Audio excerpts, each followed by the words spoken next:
அலங்கார வாசலாலே பிரவேசிக்க வந்து நிற்கிறோம். தெய்வ வீட்டின் நன்மையாலே நிரம்பிட வந்து நிற்கிறோம். அலங்கார வாசலாலே பிரவேசிக்க வந்து நிற்கிறோம். தெய்வ வீட்டின் நன்மையாலே நிரம்பிட வந்து நிற்கிறோம்.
ಕರ್ತನಲ್ಲಿ ಪ್ರೀತಿಯುಳ್ಳ ದೇವರ ಮಕ್ಕಳೇ, ಕಳೆದ ವಾರಗಳಿಂದ ನಾವು ಪ್ರಕಟಣೆ ಗ್ರಂಥದ 2ನೇ ಅಧ್ಯಾಯ 3ನೇ ಅಧ್ಯಾಯದ 7 ಸಭೆಗಳನ್ನು ಕುರಿತು ನಾವು ಧ್ಯಾನ ಮಾಡ್ತಾ ಇದ್ದೇವೆ.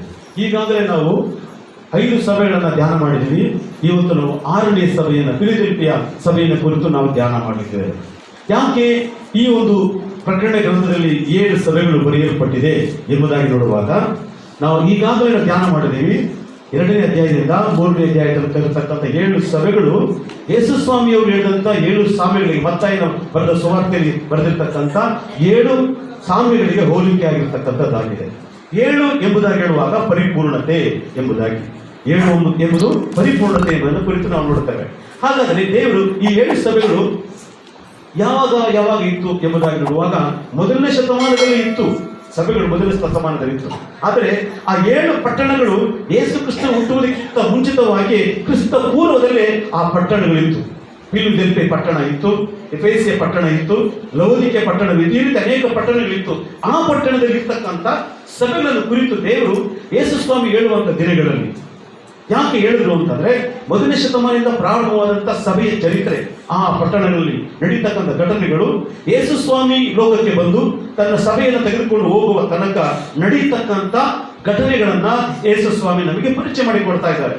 ಆದಿ ಅಪೊಸ್ತಲರ ಕಾಲದಲ್ಲಿ 1ನೇ ಶತಮಾನದಲ್ಲಿ ಪಂಚಾಶತಮ ದಿನದಲ್ಲಿ ಪ್ರಾರಂಭವಾದಂಥ ಉಜ್ಜೀವನ, ಪ್ರಾರಂಭವಾದಂಥ ಸಭೆಯ ಕಾರ್ಯಕ್ರಮಗಳು ಇಂದಿನವರೆಗೂ ಕ್ರಮವಾಗಿ ನಡೀತಾ ಇದೆ. ಈಗ ನಾವು ಇರ್ತಕ್ಕಂಥ ಶತಮಾನ ಯಾವುದು ಅಂತಂದ್ರೆ 21ನೇ ಶತಮಾನ. ಈಗ ನಡೀತಕ್ಕಂಥ ಕಾರ್ಯಘಟ್ಟದ ಸಭೆಗಳ ಚರಿತ್ರೆ ಹೆಂಗಿದೆ ಎಂಬುದಾಗಿ ನೋಡುವಾಗ, ಆ 7ನೇ ಸಭೆಯಾಗಿರ್ತಕ್ಕಂಥ ಲವೋದಿಕೀಯ ಸಭೆಯ ಕಾಲಘಟ್ಟದಲ್ಲಿ ನಾವಿದ್ದೇವೆ. ಅಂದ್ರೆ ಯೇಸು ಸ್ವಾಮಿ ಬರುವುದಕ್ಕೂ, ಸೈತನ ಲೋಕದಲ್ಲಿ ಪ್ರವೇಶ ಮಾಡಿ 7 ವರ್ಷಗಳ ತನಕ ಅವನು ಆಳ್ವಿಕೆ ಮಾಡುವುದಕ್ಕೂ ಈ ಮಧ್ಯಭಾಗದಲ್ಲಿ ನಾವಿದ್ದೇವೆ. ಯೇಸು ಸ್ವಾಮಿ ಯಾವಾಗ ಬೇಕಾದ್ರೂ ಬರ್ಬೋದು, ಸೈತನ ಯಾವ ಬೇಕಾದ್ರೂ ಲೋಕವನ್ನು ಆಳ್ವಿಕೆ ಮಾಡಲಿಕ್ಕೆ ಬರಬಹುದು. ಇದರ ಮಧ್ಯದಲ್ಲಿ ನಾವಿದ್ದೇವೆ. ನಾವು ಅವನ ಕಡೆ ಹೋಗ್ತಿದೀವ ಅಥವಾ ಯೇಸು ಸ್ವಾಮಿ ಜೊತೆಗೆ ಪರಲೋಕ ರಾಜ್ಯಕ್ಕೆ ಎತ್ತಲ್ಪಡ್ತೀವ ಎಂಬತಕ್ಕಂಥ ವಿಷಯಗಳ ಕುರಿತು ದೇವರು ಮಾತನಾಡ್ತಾ ಇದ್ದಾರೆ. ಈಗ ನಾವು ಧ್ಯಾನ ಮಾಡತಕ್ಕಂಥ ಒಂದು ವಾಕ್ಯ ಫಿಲದೆಲ್ಫಿಯ ಸಭೆ. ಫಿಲದೆಲ್ಫಿಯ ಅಂತಂದ್ರೆ ಏನು? ಫಿಲದೆಲ್ಫಿಯ ಅಂತಂದ್ರೆ ಸಹೋದರ ಸ್ನೇಹ ಎಂಬುದಾಗಿ ನಾವು ನೋಡುತ್ತೇವೆ. ಫಿಲದೆಲ್ಫಿಯ ಎಂಬತಕ್ಕಂಥ ಸಭೆ ಅಲ್ಲ, ಪಟ್ಟಣ. ಈ ಫಿಲದೆಲ್ಫಿಯ ಎಂಬತಕ್ಕಂಥ ಪಟ್ಟಣದಲ್ಲಿ ಒಂದು ಸಭೆ ಇದೆ. ಆ ಸಭೆಯ ಹೆಸರು ಫಿಲದೆಲ್ಫಿಯ ಅಂತಾನೆ. ಫಿಲದೆಲ್ಫಿಯ ಎಂಬುದಾಗಿ ಹೇಳುವಾಗ ಸಹೋದರ ಸ್ನೇಹ ಎಂಬುದಾಗಿ ಆ ಪಟ್ಟಣದ ಹೆಸರು. ಯಾಕೆ ಎಂಬುದಾಗಿ ನೋಡುವಾಗ, ಕ್ರಿಸ್ತ ಪೂರ್ವ 159ರಲ್ಲಿ 2ನೇ ಅರಸನಾಗಿರ್ತಕ್ಕಂಥ ಅಟಲಾಸ್ ಎಂಬತಕ್ಕಂಥ ಅರಸನು ಆಳ್ವಿಕೆ ಮಾಡುತ್ತಿರುವಂತಹ ಸಂದರ್ಭದಲ್ಲಿ ತನ್ನ ತಮ್ಮನಾಗಿರ್ತಕ್ಕಂಥ ಯುಮನೇನಿಸ್ ಎಂಬತಕ್ಕಂಥ ವ್ಯಕ್ತಿಯು ಅವನನ್ನು ಪ್ರೀತಿ ಮಾಡಿದ್ದರಿಂದ ಆ ಪಟ್ಟಣಕ್ಕೆ ಸಹೋದರ ಸ್ನೇಹ ಫಿಲದೆಲ್ಫಿಯ ಎಂಬುದಾಗಿ ಅವನು ತನ್ನ ತಮ್ಮನ ಜ್ಞಾಪಕಾರ್ಥವಾಗಿ ಆ ಪಟ್ಟಣಕ್ಕೆ ಹೆಸರನ್ನು ಇಡ್ತಾನೆ. ಇದು ಯಾವಾಗ ಯೇಸು ಕ್ರಿಸ್ತನು ಹುಟ್ಟುವುದಕ್ಕಿಂತ ಮುಂಚಿತವಾಗಿ ಕ್ರಿಸ್ತಪೂರ್ವ 159 ಇಸ್ವಿಯಲ್ಲಿ ಆ ಪಟ್ಟಣವನ್ನು ಅವನು ಆಳ್ವಿಕೆ ಮಾಡ್ತಾ ಇರ್ತಾನೆ. ಪ್ರೀತಿಯ ಸಭೆ ದೇವರ ಮಕ್ಕಳೇ, ಈ ಒಂದು ಪಟ್ಟಣದಲ್ಲಿ ಆಗಾಗ ಭಯಂಕರವಾಗಿರ್ತಕ್ಕಂಥ ಭೂಕಂಪಗಳು ನಡೀತಾ ಇತ್ತು. ಭಯಂಕರವಾದ ಭೂಕಂಪ ಆಗಾಗ ನಡೀತಾ ಇತ್ತು. ಆ ರೀತಿ ಭೂಕಂಪಗಳು ಆದರೂ ಸಹ ಆ ಪಟ್ಟಣವು ನಾಶವಾಗಲಿಕ್ಕೆ ಅವಕಾಶವಾಗಲಿಲ್ಲ. ಕಾರಣ ಏನು ಎಂಬುದಾಗಿ ನೋಡುವಾಗ ದೇವರ ಉದ್ದೇಶ ಆ ಪಟ್ಟಣದ ಮೇಲೆ ಹೊಂದಿತ್ತು. ಏನು ಉದ್ದೇಶ ಇತ್ತು? ಈ ಪಟ್ಟಣದಲ್ಲಿ ಒಂದು ದೊಡ್ಡ ಉಜ್ಜೀವನವನ್ನ ನಾನು ಪ್ರಾರಂಭ ಮಾಡ್ತೇನೆ. ಈ ಪಟ್ಟಣದಲ್ಲಿ ಆಗಾಗ ಭೂಕಂಪಗಳು, ಸಮಸ್ಯೆಗಳು, ಜ್ವಾಲಾಮುಖಿಗಳು ಆದರೂ ಸಹ ಈ ಜಾಗದಲ್ಲಿ ನಾನು ಒಂದು ಉಜ್ಜೀವನಕರವಾಗಿರ್ತಕ್ಕಂಥ ಪ್ರೀತಿ ತುಂಬಿರ್ತಕ್ಕಂಥ ಒಂದು ಸಭೆಯನ್ನು ನಾನು ಕಟ್ಟಲಿಕ್ಕಿದ್ದೇನೆ ಎಂಬುದಾಗಿ ದೇವರು ಆದಿಯಲ್ಲಿ ತೀರ್ಮಾನ ಮಾಡಿದರು. ಆ ತೀರ್ಮಾನದ ಪ್ರಕಾರವಾಗಿ ಈ ಫಿಲಡೆಲ್ಫಿಯಾ ಪಟ್ಟಣದಲ್ಲಿ ಇರ್ತಕ್ಕಂಥ ಸಭೆಯನ್ನು ಕುರಿತು ದೇವರು ಈಗ ನಮ್ಮ ಸಂಗಡ ಮಾತನಾಡ್ತಾ ಇದ್ದಾರೆ. ನಾನು ಈಗಾಗಲೇ ಹೇಳಿದೆ, ಫಿಲಡೆಲ್ಫಿಯಾ ಅಂತಕ್ಕಂಥದ್ದು ಒಂದು ಪಟ್ಟಣ. ಈ ಪಟ್ಟಣವು ಯೇಸು ಕ್ರಿಸ್ತನ ಹುಟ್ಟುವುದಕ್ಕಿಂತ ಮುಂಚಿತವಾಗಿ ಇದ್ದಂತ 7 ಸಭೆಗಳ ಪಟ್ಟಣಗಳ ಕಾಲಘಟ್ಟದಲ್ಲಿ. ತದನಂತರ ಯೇಸು ಸ್ವಾಮಿ ಹುಟ್ಟಿದ ಮೇಲೆ ಆ 7 ಪಟ್ಟಣಗಳಲ್ಲಿ 7 ಸಭೆಗಳನ್ನ ಸ್ಥಾಪನೆ ಮಾಡಿದ್ರು. ಆ 7 ಸಭೆಗಳ ಸ್ಥಾಪನೆಗಳು ಯೇಸು ಕ್ರಿಸ್ತನು ಉಜ್ಜೀವನವು ಪ್ರಾರಂಭದ 1ನೇ ಶತಮಾನದಿಂದ ಸಭೆ ಎತ್ತಲ್ಪಡುವ ದಿನಗಳ ತನಕ ಇರತಕ್ಕಂಥ ಕಾಲಘಟ್ಟದ ಚರಿತ್ರೆಯನ್ನು 7 ಸಭೆಗಳಲ್ಲಿ ದೇವರು ಉದಾಹರಣೆ ಕೊಡುವುದನ್ನು ನಾವು ನೋಡ್ತೇವೆ. ಈಗ ನಾವು ನೋಡ್ತಕ್ಕಂಥ ಒಂದು ವಿಶೇಷವಾದ ಕಾರ್ಯ ಏನೆಂಬುದಾಗಿ ನೋಡುವಾಗ ಪ್ರಕಟಣೆ ಗ್ರಂಥ 3ನೇ ಅಧ್ಯಾಯ 7ನೇ ವಚನವನ್ನು ನಾವು ಧ್ಯಾನ ಮಾಡೋಣ. ಫಿಲಡೆಲ್ಫಿಯಾದಲ್ಲಿರುವ ಸಭೆಯ ದೂತನಿಗೆ ಬರೆ. ಫಿಲಡೆಲ್ಫಿಯಾ ಎಂಬತಕ್ಕಂಥ ಪಟ್ಟಣದಲ್ಲಿ ಒಂದು ಸಭೆ ಇದೆ. ಆ ಪಟ್ಟಣಕ್ಕೆ ದೇವರು ಬರಿತಾ ಇದ್ದಾರೆ. ಪಟ್ಟಣಕ್ಕೆ ದೇವರು ಬರಿತಾ ಇಲ್ಲ, ಆ ಪಟ್ಟಣದಲ್ಲಿ ಇರ್ತಕ್ಕಂಥ ಸಭೆಗೆ ಬರೀತಕ್ಕಂಥ ಒಂದು ಪತ್ರ. ಏನಂತ ಬರೀತಾ ಇದ್ದಾರೆ? ಪರಿಶುದ್ಧನು, ಸತ್ಯವಂತನು, ದಾವೀದನ ಬೀಗದ ಕೈಯುಳ್ಳವನು, ಯಾರು ಮುಚ್ಚಕೂಡದಂತೆ ತೆರೆಯುವವನು, ಯಾರು ತೆರೆಯದಂತೆ ಮುಚ್ಚುವವನು ಆಗಿರುವ ಆತನು ಹೇಳುವುದೇನೆಂದರೆ, ಹಲ್ಲೆಲೂಯಾ. ಇಲ್ಲಿ ದೇವರು ತನ್ನನ್ನು ಪರಿಚಯ ಮಾಡಿಕೊಡುವಾಗ ನಾನು ಈಗಾಗಲೇ ಹೇಳಿದೆ, 5 ಸಭೆಗಳಿಗೂ ದೇವರು 5 ವಿಧದಲ್ಲಿ ಪರಿಚಯ ಮಾಡಿಕೊಡ್ತಾ ಇದ್ದಾರೆ. ಈಗ 6ನೇ ಸಭೆಗೆ ದೇವರು ಪರಿಚಯ ಮಾಡಿಕೊಡ್ತಾನೆ ಅಂತ. ಏನಂತ ಪರಿಚಯ ಮಾಡಿಕೊಡ್ತೇನೆ?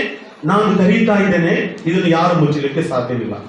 ನಾನು ಮುಚ್ಚುತ್ತಾ ಇದ್ದೇನೆ, ಅದನ್ನು ಯಾರು ತೆರೀಲಿಕ್ಕೆ ಸಾಧ್ಯವಿಲ್ಲ ಅಂತ ದೇವರಾಗಿರ್ತಕ್ಕಂಥ ಕರ್ತನು ಫಿಲಡೆಲ್ಫಿಯಾ ಸಭೆಗೆ ಬರೆಯುವುದು ಏನೆಂದರೆ ಎಂಬುದಾಗಿ ನೋಡ್ತೇವೆ. ಅದರ ಜೊತೆಗೆ ದಾವೀದನ ಬೀಗದ ಕೀ ಎಂಬುದಾಗಿ ವಾಕ್ಯದಲ್ಲಿ ಬರೆಯಲ್ಪಟ್ಟಿದೆ. ಅದರ ಅರ್ಥ ಏನು? ದಾವೀದನ ಆಳ್ವಿಕೆ ಮಾಡುವಂತ ದಿನಗಳಲ್ಲಿ ಆ ದೇಶದ ಸುತ್ತಲೂ, ಆ ಪ್ರದೇಶದ ಸುತ್ತಲೂ ಇರ್ತಕ್ಕಂಥ ಅನೇಕ ರಾಜ್ಯಗಳು ದಾವೀದನ ಮೇಲೆ ಆಗಾಗ ಯುದ್ಧಕ್ಕೆ ಬರ್ತಾ ಇದ್ರು. ಯುದ್ಧಕ್ಕೆ ಬರುವಂತ ಸಂದರ್ಭದಲ್ಲಿ ಒಬ್ಬರು ಸಾಗಿ ದಾವೀದನ ಮೇಲೆ ಯುದ್ಧ ಮಾಡಿ ಗೆಲ್ಲಲಿಕ್ಕೆ ಸಾಧ್ಯವಾಗಿಲ್ಲ. ಹಲ್ಲೆಲೂಯಾ. ದಾವೀದನ ಮೇಲೆ ಯುದ್ಧ ಮಾಡಿ ಗೆಲ್ಲಲಿಕ್ಕೆ ಸಾಧ್ಯವಿಲ್ಲ.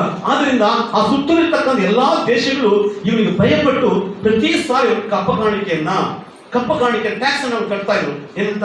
ನನ್ನ ಮೇಲೆ ಯುದ್ಧ ಮಾಡಕ್ ಬರಬೇಡ, ನಿನ್ನ ಮೇಲೆ ಯುದ್ಧ ಮಾಡಿ ಜಯಿಸುವಂತ ಶಕ್ತಿ ನಮಗಿಲ್ಲ, ಆದ್ರಿಂದ ನಾವು ನಿನಗೆ ಶರಣಾಗತರಾಗ್ತೇವೆ, ಆದ್ರಿಂದ ನಾವು ಪ್ರತಿ ಸಾರಿ ನಿಮಗೆ ಕಪ್ಪ ಕಾಣಿಕೆಯನ್ನು ಕೊಡ್ತೇವೆ, ಟ್ಯಾಕ್ಸ್ ಅನ್ನು ಕೊಡ್ತೇವೆ, ಆದ್ರಿಂದ ನಮ್ಮ ತಂಟೆಗೆ ನೀನು ಬರಬೇಡ ಎಂಬತಕ್ಕಂತ ಒಂದು ಸಂದೇಶ ಆಗ ಸಂದರ್ಭದಲ್ಲಿ ಇತ್ತು. ಈಗ ಈ ಸಭೆಯನ್ನು ಕುರಿತು ಯಾವಾಗ ಹೇಳ್ತಾ ಇದ್ದಾರೆ ಅಂತಂದ್ರೆ 18ನೇ ಶತಮಾನದಿಂದ ಹಿಡಿದು 19ನೇ ಶತಮಾನದ ಕಾಲದ ಘಟ್ಟದಲ್ಲಿ ಇರ್ತಕ್ಕಂಥ ಸಭೆಗಳ ಚರಿತ್ರೆಯನ್ನ ದೇವರು ಬರೀತಾ ಇದ್ದಾರೆ. ಅದು ಆಗ ದಾವೀದನ ಆಳ್ವಿಕೆಯಲ್ಲಿ ಇದ್ದಂಥ ಸಭೆಗಳ ಚರಿತ್ರೆಯ ಕಾಲಘಟ್ಟದಲ್ಲಿ ಏನೆಲ್ಲ ನಡೀತು, ಅದೇ ಕಾಲಘಟ್ಟದ ಚರಿತ್ರೆಯು ಈ 18 ಮತ್ತು 19ನೇ ಶತಮಾನದಲ್ಲಿ ಸಭೆಯಲ್ಲಿ ಉಜ್ಜೀವನವನ್ನು ನಾವು ಕಾಣ್ತಾ ಇದ್ದೇವೆ. ಪ್ರೀತಿಯ ದೇವರ ಮಕ್ಕಳೇ, 18 ಮತ್ತು 19ನೇ ಶತಮಾನ ಕಾಲಘಟ್ಟದಲ್ಲಿ ಈ ಪ್ರಪಂಚದಲ್ಲಿ ಉಜ್ಜೀವನ ಹೆಂಗಾಯಿತು ಅಂತಂದ್ರೆ, ಅನೇಕರು ಯೇಸುವಿನ ವಿಷಯದಲ್ಲಿ ಹಿಂಸೆ ಕೊಡಲಿಕ್ಕೆ ಪ್ರಾರಂಭ ಮಾಡಿದ್ರು. ಯೇಸುವಿನ ಸಂದೇಶವನ್ನು ಸಾರಲಿಕ್ಕೆ ಅಡ್ಡಿ ಮಾಡಿದ್ರು. ಅನೇಕ ತಡೆಗಳು ಬಂತು, ಅನೇಕ ರಕ್ತ ಸಾಕ್ಷಿಗಳಾಗಿ ಸತ್ತರು. ಆದರೂ ಸಹ ಸಭೆಯನ್ನು ಮುಚ್ಚಲಿಕ್ಕೆ ಯಾರಿಂದಲೂ ಸಾಧ್ಯವಾಗಿಲ್ಲ. ಯಾಕಂದ್ರೆ ದೇವರು ಒಂದು ಬಾಗಿಲನ್ನು ತೆರೆದಿದ್ರು.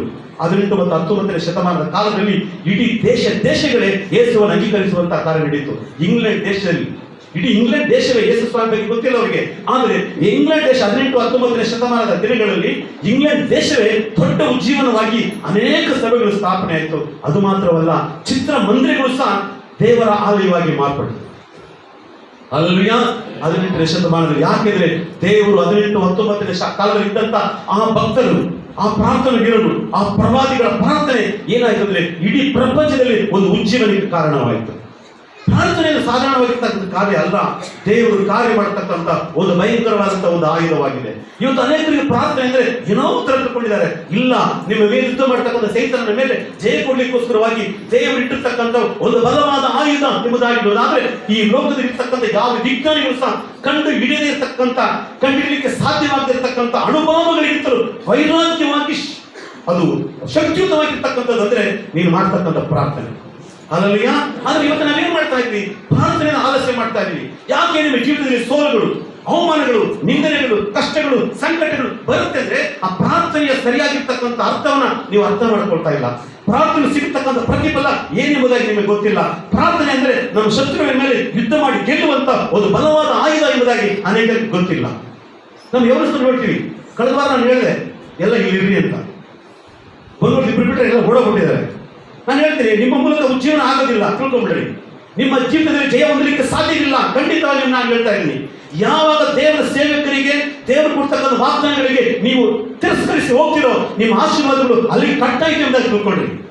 ದೇವರ ಆಲಯವನ್ನು ಯಾಕೆ ಆಯುಧವಾಗಿ ಕೊಡ್ತಾ ಇದೆ ಅಂತಂದ್ರೆ ನೀವು ಆಧ್ಯಾತ್ಮಿಕವಾದ ಜೀವಿತದಲ್ಲಿ ಮಾತ್ರವಲ್ಲ, ಲೌಕಿಕವಾದ ಜೀವಿತದಲ್ಲಿ ಸಹ ಆಶೀರ್ವಾದ ಹೊಂದಿ ವೈರಾಗ್ಯವುಳ್ಳವರಾಗಿ ಜೀವಿಸಬೇಕು. ನೀನು ಮೇಲೆ ಯುದ್ಧ ಮಾಡ್ತಕ್ಕಂಥ ಸೈತಾನನು ಯಾವ ರೀತಿಯಲ್ಲಿ, ಎಲ್ಲ ರೀತಿಯಲ್ಲಿ ನೀನು ಆಶೀರ್ವಾದಕ್ಕೆ ಅಡ್ಡಿ ಉಂಟು ಮಾಡತಕ್ಕಂಥ ಸೈತಾನನ ಮೇಲೆ ಯುದ್ಧ ಮಾಡಬೇಕಾದ್ರೆ ಪ್ರಾರ್ಥನೆ ಬಹಳ ಅವಶ್ಯಕತೆ.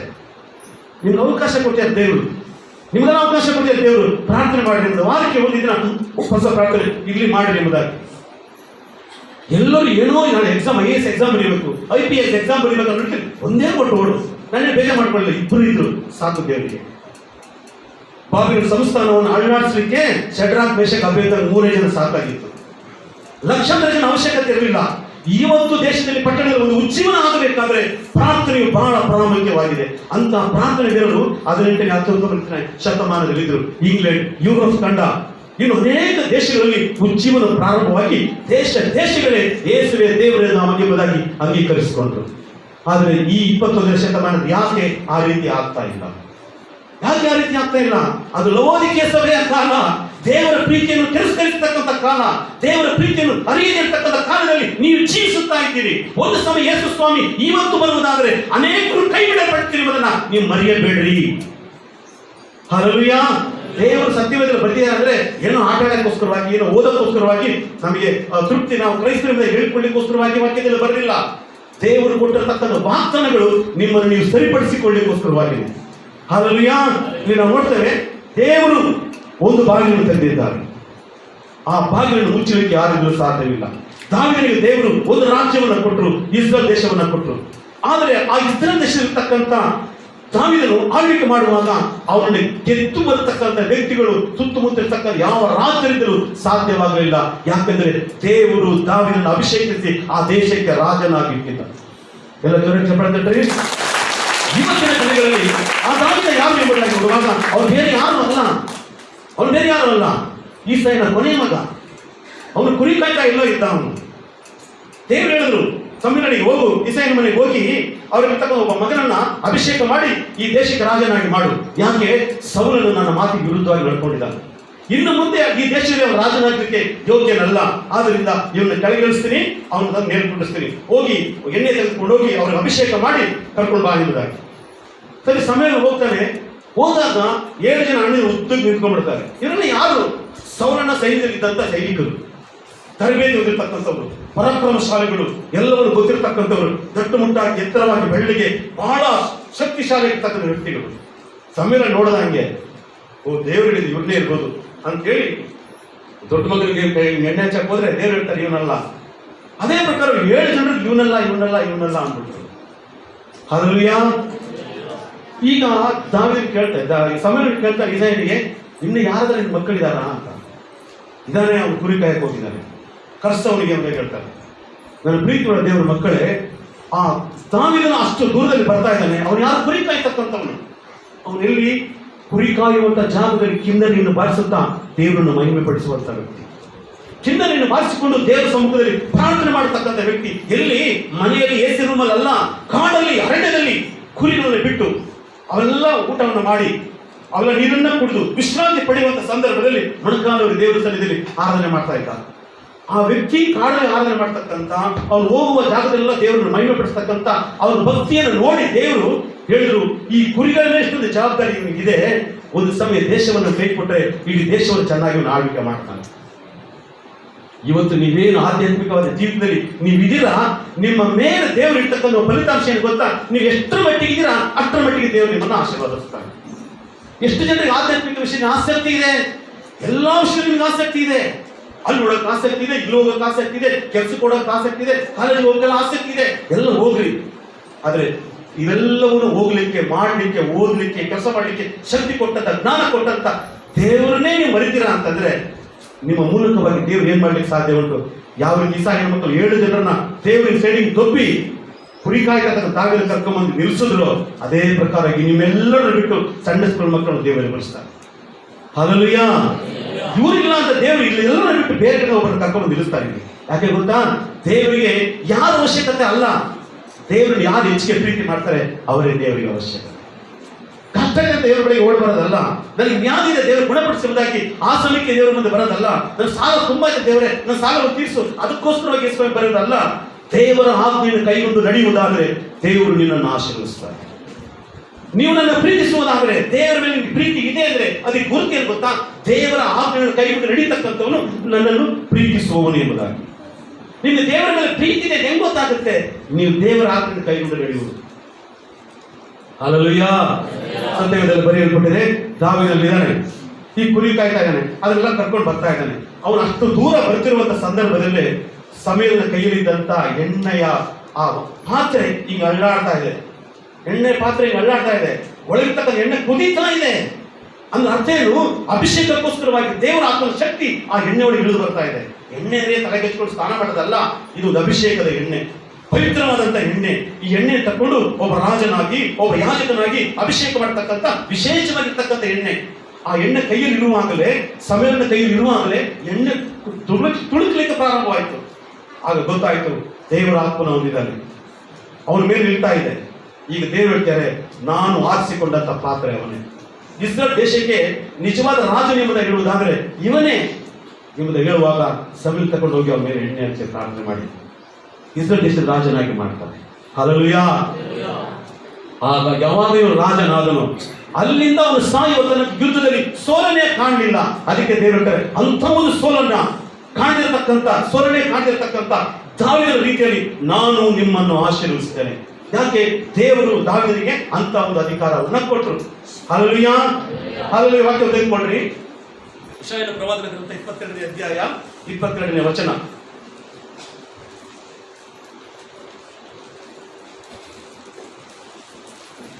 ಯೆಶಾಯ 22:22. ಅವನು ದಾವೀದನ ಮನೆಯ ಬೀಗದ ಕೈಯನ್ನು ತನ್ನ ಹೆಗಲ ಮೇಲೆ ವಹಿಸಿಕೊಳ್ಳುವಂತೆ ಮಾಡುವೆನು. ಅವನು ತೆರೆದರೆ ಯಾರೂ ಮುಚ್ಚರು, ಮುಚ್ಚಿದರೆ ಯಾರೂ ತೆರೆಯರು. ಹಲ್ಲೆಲೂಯಾ. ಏನೆಂದರೆ ನೋಡುವಾಗ ದೇವರು ಹೇಳ್ತಾ ಇದ್ದಾರೆ, ಒಂದು ವಿಶೇಷವಾದ ಶಕ್ತಿಯನ್ನು ನಾನು ಅವನಿಗೆ ಕೊಟ್ಟಿದ್ದೇನೆ. ಆ ಶಕ್ತಿ ಏನಂದ್ರೆ ಅವನ ಮೇಲೆ ಯುದ್ಧ ಮಾಡಿ ಗೆಲ್ಲುವಂತವರು ಯಾರು ಇಲ್ಲ ಎಂಬುದಾಗಿ. ಹಲ್ಲೆಲೂಯಾ. ಅಂತ ಒಂದು ಅಧಿಕಾರವನ್ನು ಕೊಟ್ಟಿದ್ದಾರೆ. ಈಗ ಯೇಸು ಸ್ವಾಮಿ ಆದ ನಂತರ ಯೇಸು ಸ್ವಾಮಿ ಲೋಕಕ್ಕೆ ಬಂದ ಮೇಲೆ ಯೇಸು ಸ್ವಾಮಿ ಹೇಳ್ತಾ ಇದ್ದಾರೆ, ಹೋಗಿ ಲೋಕದ ಕಟ್ಟೆ ಕಡೆಗೆ ಹೋಗಿ ಸುವಾರ್ತೆಯನ್ನು ಸಾರಿರಿ. ಯಾಕೆ? ಪರಲೋಕದ ಭೂಲೋಕದ ಎಲ್ಲ ಅಧಿಕಾರವು ನನ್ನ ಕೈಯಲ್ಲಿ ಕೊಡಲ್ಪಟ್ಟಿದೆ. ಹಲ್ಲೆಲೂಯಾ. ನಿಮ್ಮ ದೇವರು ಸಾಧಾರಣವಾಗಿರ್ತಕ್ಕಂಥ ದೇವರಲ್ಲ, ಸುಮ್ಮನೆ ಬಂದು ತೋರಿಸ್ಬಿಟ್ಟು ಮಕ್ಕ ತೋರಿಸ್ಬಿಟ್ಟು ಹೋಗುವಂತ ದೇವರಲ್ಲ. ಬಲಿ ತೆಗೆದುಕೊಳ್ಳುವ ದೇವರು ಮಾತ್ರವಲ್ಲ, ನಿನ್ನ ಸ್ತೋತ್ರವನ್ನು ಅಂಗೀಕರಿಸುವ ದೇವರು. ಅಷ್ಟು ಮಾತ್ರವಲ್ಲ, ನಿನ್ನನ್ನು ಯಾರು ಸಹ ಕದಲಿ ಸೆಲ್ಸ್ಗೆ ಸಾಧ್ಯವಿಲ್ಲ. ಯಾಕಂದ್ರೆ ಅಂತ ಒಂದು ಆಶೀರ್ವಾದವನ್ನ ನಿನ್ನ ದೇವರಿಗೆ ಕೊಟ್ಟಿದ್ದಾರೆ. ಈಗ ದೇವರು ಹೇಳ್ತಾ ಇದ್ದಾರೆ, ಯೇಸು ಹೇಳ್ತಾರೆ, ಹೋಗ್ರಿ ಲೋಕದ ಕಟ್ಟೆಗಳಿಗೆ ಹೋಗಿ ಸುವಾರ್ತೆಯನ್ನು ಸಾರಿ. ಯಾಕೆ? ಪರಲೋಕದ ಭೂಲೋಕದ ಅಧಿಕಾರವು ನನ್ನ ಕೈಗೆ ಕೊಡಲ್ಪಟ್ಟಿದೆ. ಹಲ್ಲೆಲೂಯಾ. ಈಗ ಯಾವ ರೀತಿ ದಾವೀದನಿಗೆ ಅವರ ಆಶೀರ್ವಾದವನ್ನು ಕೊಟ್ಟು ಇಸ್ರೇಲ್ ದೇಶವನ್ನ ಕೊಟ್ಟರು, ಇಸ್ರೇಲ್ ದೇಶವನ್ನು ಅವನ ಕೈ ಕೊಟ್ಟ ಮೇಲೆ ಅನೇಕರು ಯುದ್ಧ ಮಾಡಕ್ ಬಂದರು. ಅಲ್ಲಿ ಬಂದವರು ಯಾರು ಗೆದ್ದಿಲ್ಲ, ಎಲ್ಲ ಸೋತು ಹೋದ್ರು. ಇವತ್ತು ದೇವರ ಅಧಿಕಾರವನ್ನು ಕೊಟ್ಟಿದ್ದಾರೆ ಸುವಾರ್ತೆ ಸಾರಲಿಕ್ಕೆ. ನಮಗೆ ಅನೇಕರು ಬರ್ಬೋದು, ಅವಮಾನ ಮಾಡಬಹುದು, ಹಿಂಸೆ ಕೊಡ್ಬೋದು, ತೊಂದರೆ ಕೊಡ್ಬೋದು. ಆದ್ರೆ ಯಾರು ಸಹ ಗೆದ್ದು ನಮ್ಮನ್ನು ಬಿಟ್ಟು ಪರಲೋಕ ರಾಜ್ಯಕ್ಕೆ ಹೋಗ್ಲಿಕ್ಕೆ ಸಾಧ್ಯನೇ ಇಲ್ಲ. ನಮ್ಮ ಶರೀರವನ್ನು ಮುಟ್ಟಬಹುದೇ ಹೊರತು ನಮ್ಮ ಆತ್ಮವನ್ನು ಮುಟ್ಟಲಿಕ್ಕೆ ಸಾಧ್ಯನೇ ಇಲ್ಲ. ಅದಕ್ಕೆ ದೇವರು ಹೇಳ್ತಾರೆ, ನಮ್ಮೊಂದು ಅಧಿಕಾರವನ್ನು ಕೊಡ್ತಾ ಇದ್ದಾರೆ. ಏನಂತ? ಪರಲೋಕದ ಭೂಲೋಕದ ಅಧಿಕಾರವು ನನ್ನ ಕೈಯಲ್ಲಿದೆ, ಅದನ್ನು ಯಾರು ಮುಚ್ಚಲಿಕ್ಕೆ ಸಾಧ್ಯವಿಲ್ಲ, ಅದನ್ನು ಯಾರು ತೆರೀಲಿಕ್ಕೆ ಸಾಧ್ಯವಿಲ್ಲ. ನಾನು ಮುಚ್ಚಿದ್ರೆ ಮುಚ್ಚಿದಂಗೆ, ನಾನು ತೆರೆದ್ರೆ ತೆರೆದಂಗೆ. ಆದ್ರಿಂದ ಹೋಗ್ರಿ ಎಂಬುದಾಗಿ ಹೇಳ್ತಾ ಇದ್ದಾರೆ. ಹಾಗಾದರೆ ದೇವರ ಮಕ್ಕಳಾಗಿರುವಂತ ನಾವು ಅಂತ ಒಂದು ಅಧಿಕಾರವನ್ನು ತೆಗೆದುಕೊಂಡು ರಾಜ್ಯಭಾರ ಮಾಡಿದಂತ ದಾವೀದನಿಗೆ ದೇವರು ಅಂತ ಒಂದು ಆಶೀರ್ವಾದವನ್ನ ಕೊಟ್ಟಿರುವುದಾದ್ರೆ, ಯೇಸು ಸ್ವಾಮಿ ನಮಗೂ ಸಹ ಒಂದು ಅಧಿಕಾರವನ್ನು ಕೊಟ್ಟಿದ್ದಾರೆ. ನಮ್ಮ ಮೇಲೆ ಯುದ್ಧ ಮಾಡಿ ಗೆಲ್ಲಲಿಕ್ಕೆ ಯಾರಿಂದಲೂ ಸಾಧ್ಯವಿಲ್ಲ ಅನ್ನೋದಾಗಿ. 18ನೇ 19ನೇ ಶತಮಾನದ ಕಾಲದಲ್ಲಿ ಇಸ್ರೇಲ್ ದೇಶದವರು ಎಲ್ಲಾ ಕಡೆ ಚದುರಿ ಹೋಗ್ಬಿಟ್ಟಿದ್ರು. ನಮ್ಗೆಲ್ಲ ಗೊತ್ತಿರ್ತಕ್ಕಂಥ ಚರಿತ್ರೆನೇ, ಹಿಟ್ಲರ್ ಕಾಲದಲ್ಲಿ ಎಷ್ಟೋ ಲಕ್ಷ ಜನರನ್ನು ಅವನು ಗ್ಯಾಸ್ ಹಾಕಿ ಕೊಂದುಬಿಟ್ಟ. ಎರಡನೇ ಮಹಾಯುದ್ಧ ಬರುವಂತಹ ಸಂದರ್ಭದಲ್ಲಿ ಇಸ್ರೇಲ್ ಜನರ ಭಯಪಟ್ಟು ಎಲ್ಲಾ ದೇಶಗಳಿಗೆ ಚಲ್ಲಾಪಿಡಿಯಾಗಿ ಹರಿದಾಡ್ಬಿಟ್ರು. 1948ನೇ ಇಸ್ವಿಯಲ್ಲಿ ಆ ದೇಶಕ್ಕೆ ಸ್ವತಂತ್ರ ಬಂತು. ಸ್ವಾತಂತ್ರ್ಯ ಬಂದ ಮೇಲೆ ಪ್ರಪಂಚದ ಎಲ್ಲ ಇಸ್ರೇಲರು ಆ ದೇಶಕ್ಕೆ ಬಂದು ಸೇರ್ಕೊಂಡು ಅವತ್ತು ಪ್ರಾರಂಭವಾಯಿತು ಉಜ್ಜೀವನ. ಇವತ್ತಿನ ತನಕ ಕರ್ನಾಟಕಕ್ಕಿಂತಲೂ ಚಿಕ್ಕದಾಗಿರ್ತಕ್ಕಂಥ ಇಸ್ರೇಲ್ ದೇಶ ಇವತ್ತು ಪ್ರಪಂಚಕ್ಕೆ ಒಂದು ಸವಾಲಾಗಿ ನಿಂತಿದೆ. ಯಾಕಂದ್ರೆ ದೇವರು ಬಾಗಿಲನ್ನು ತೆರೆದಿದ್ದಾರೆ. ಅವರ ಮೇಲೆ ಯುದ್ಧ ಮಾಡಿ ಗೆಲ್ಲುವಂತ ಶಕ್ತಿ ಯಾರಿಗೂ ಸಹ ಕೊಟ್ಟಿಲ್ಲ. ಅಮೆರಿಕ ಆಗಿರ್ಬೋದು, ಚೈನಾ ಆಗಿರ್ಬೋದು, ರಷ್ಯಾ ಆಗಿರ್ಬೋದು, ಯಾವುದೇ ದೇಶವಾಗಿರ್ಬೋದು, ಅವರ ಮೇಲೆ ಯುದ್ಧ ಮಾಡುವಂತ ಶಕ್ತಿ ಅವ್ರಿಗಿಲ್ಲ. ಯಾಕಂದ್ರೆ ದೇವರು ಆ ಪಟ್ಟಣವನ್ನು ಆಶೀರ್ವದಿಸಿದ್ದಾರೆ. ಹಲ್ಲೆಲೂಯಾ. ಅನೇಕರು ಯುದ್ಧ ಮಾಡ್ಲಿಕ್ಕೆ ಹೋದ್ರು, ಆದ್ರೆ ಅದು ಚಿಕ್ಕ ಪಟ್ಟಣವಾಗಿದ್ದರು. ಅಂದ್ರೆ ಕರ್ನಾಟಕಕ್ಕಿಂತ ಚಿಕ್ಕದಾಗಿರ್ತಕ್ಕಂಥ ದೇಶವಾಗಿದ್ದರೂ ಸಹ ಇದು ಇಡೀ ಪ್ರಪಂಚಕ್ಕೆ ಒಂದು ಮಾದರಿ ಉಳ್ಳ ದೇಶವಾಗಿದೆ. ಎಲ್ಲ ವಿಷಯದಲ್ಲಿ, ವೈಜ್ಞಾನಿಕವಾದ ವಿಷಯದಲ್ಲಿ, ವ್ಯವಸಾಯದ ವಿಷಯದಲ್ಲಿ, ಆಹಾರದ ವಿಷಯದಲ್ಲಿ, ಪರಾಕ್ರಮದ ವಿಷಯದಲ್ಲಿ, ಸೌಂದರ್ಯದ ವಿಷಯದಲ್ಲಿ ಅವರ ಮುಂದೆ ಸರಿಸಾಟಿ ಯಾರು ಇಲ್ಲ ಎಂಬುದಾಗಿ ನೋಡ್ತಾ ಇದ್ದಾರೆ. ಹಲ್ಲೆಲೂಯಾ. ಕಾರಣ ದೇವರು ಬಾಗಿಲನ್ನು ತೆರೆದರು.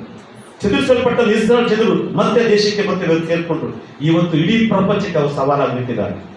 ಹಲ್ಲೆಲೂಯಾ. ಚಿಕ್ಕ ದೇಶ, ಕರ್ನಾಟಕಕ್ಕಿಂತಲೂ ಚಿಕ್ಕದಾಗಿರ್ತಕ್ಕಂಥ ದೇಶ, ಆ ಚಿಕ್ಕ ದೇಶವಾಗಿರ್ತಕ್ಕಂಥದ್ದು ಇಡೀ ಪ್ರಪಂಚವನ್ನು ಎದುರಿಸ್ತಾ ಇದೆ. ಕಾರಣ ದೇವರು ಆ ಪಟ್ಟಣವನ್ನು ಕಾಯುತ್ತಾ ಇದ್ದಾರೆ. ನನ್ನ ಪ್ರೀತಿಯುಳ್ಳ ದೇವರ ಮಕ್ಕಳೇ, ನೀವು ಸಾಧಾರಣವಾದ ವ್ಯಕ್ತಿ ಎಂಬುದಾಗಿ ಭಾವಿಸಬೇಡ್ರಿ. ನನ್ನಿಂದ ಸಾಧ್ಯ ಉಂಟು ಎಂಬುದಾಗಿ ಚಿಂತೆ ಮಾಡಬೇಡ್ರಿ.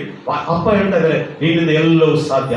ನಾನು ನಿನ್ನ ವಿಷಯದಲ್ಲಿ ತೀರ್ಮಾನ ತಕ್ಕೊಂಡ್ರೆ ಆ ತೀರ್ಮಾನವನ್ನ ಬದಲಾಯಿಸುವಂತ ಶಕ್ತಿ ಈ ಲೋಕದಲ್ಲಿ ಯಾರಿಗೂ ಸಹ ಇಲ್ಲ. ಯಾಕಂದ್ರೆ ನಾನು ಮುಚ್ಚಿದ್ರೆ ಮುಚ್ಚಿದಂಗೆ, ನಾನು ತೆರೆದರೆ ತೆರೆದಂಗೆ ಎಂಬುದಾಗಿ. ಹಲ್ಲೆಲೂಯಾ. ಇವತ್ತು ಯಾಕೆ ನಿಮಗೆ ಆಶೀರ್ವಾದಗಳು ಮುಚ್ಚಲ್ಪಟ್ಟಿದೆ? ಎಷ್ಟೆಲ್ಲ ಪ್ರಯಾಸ ಪಡ್ತೀರಿ, ತಿಂಗಳನ್ನ ದುಡಿತೀರಿ, ವರ್ಷವನ್ನ ದುಡಿತೀರಿ, ಆದ್ರೂ ಸಹ ಮಗನ ಸಪ್ಪೆ ಹೀಗೆ ಇರುತ್ತೆ.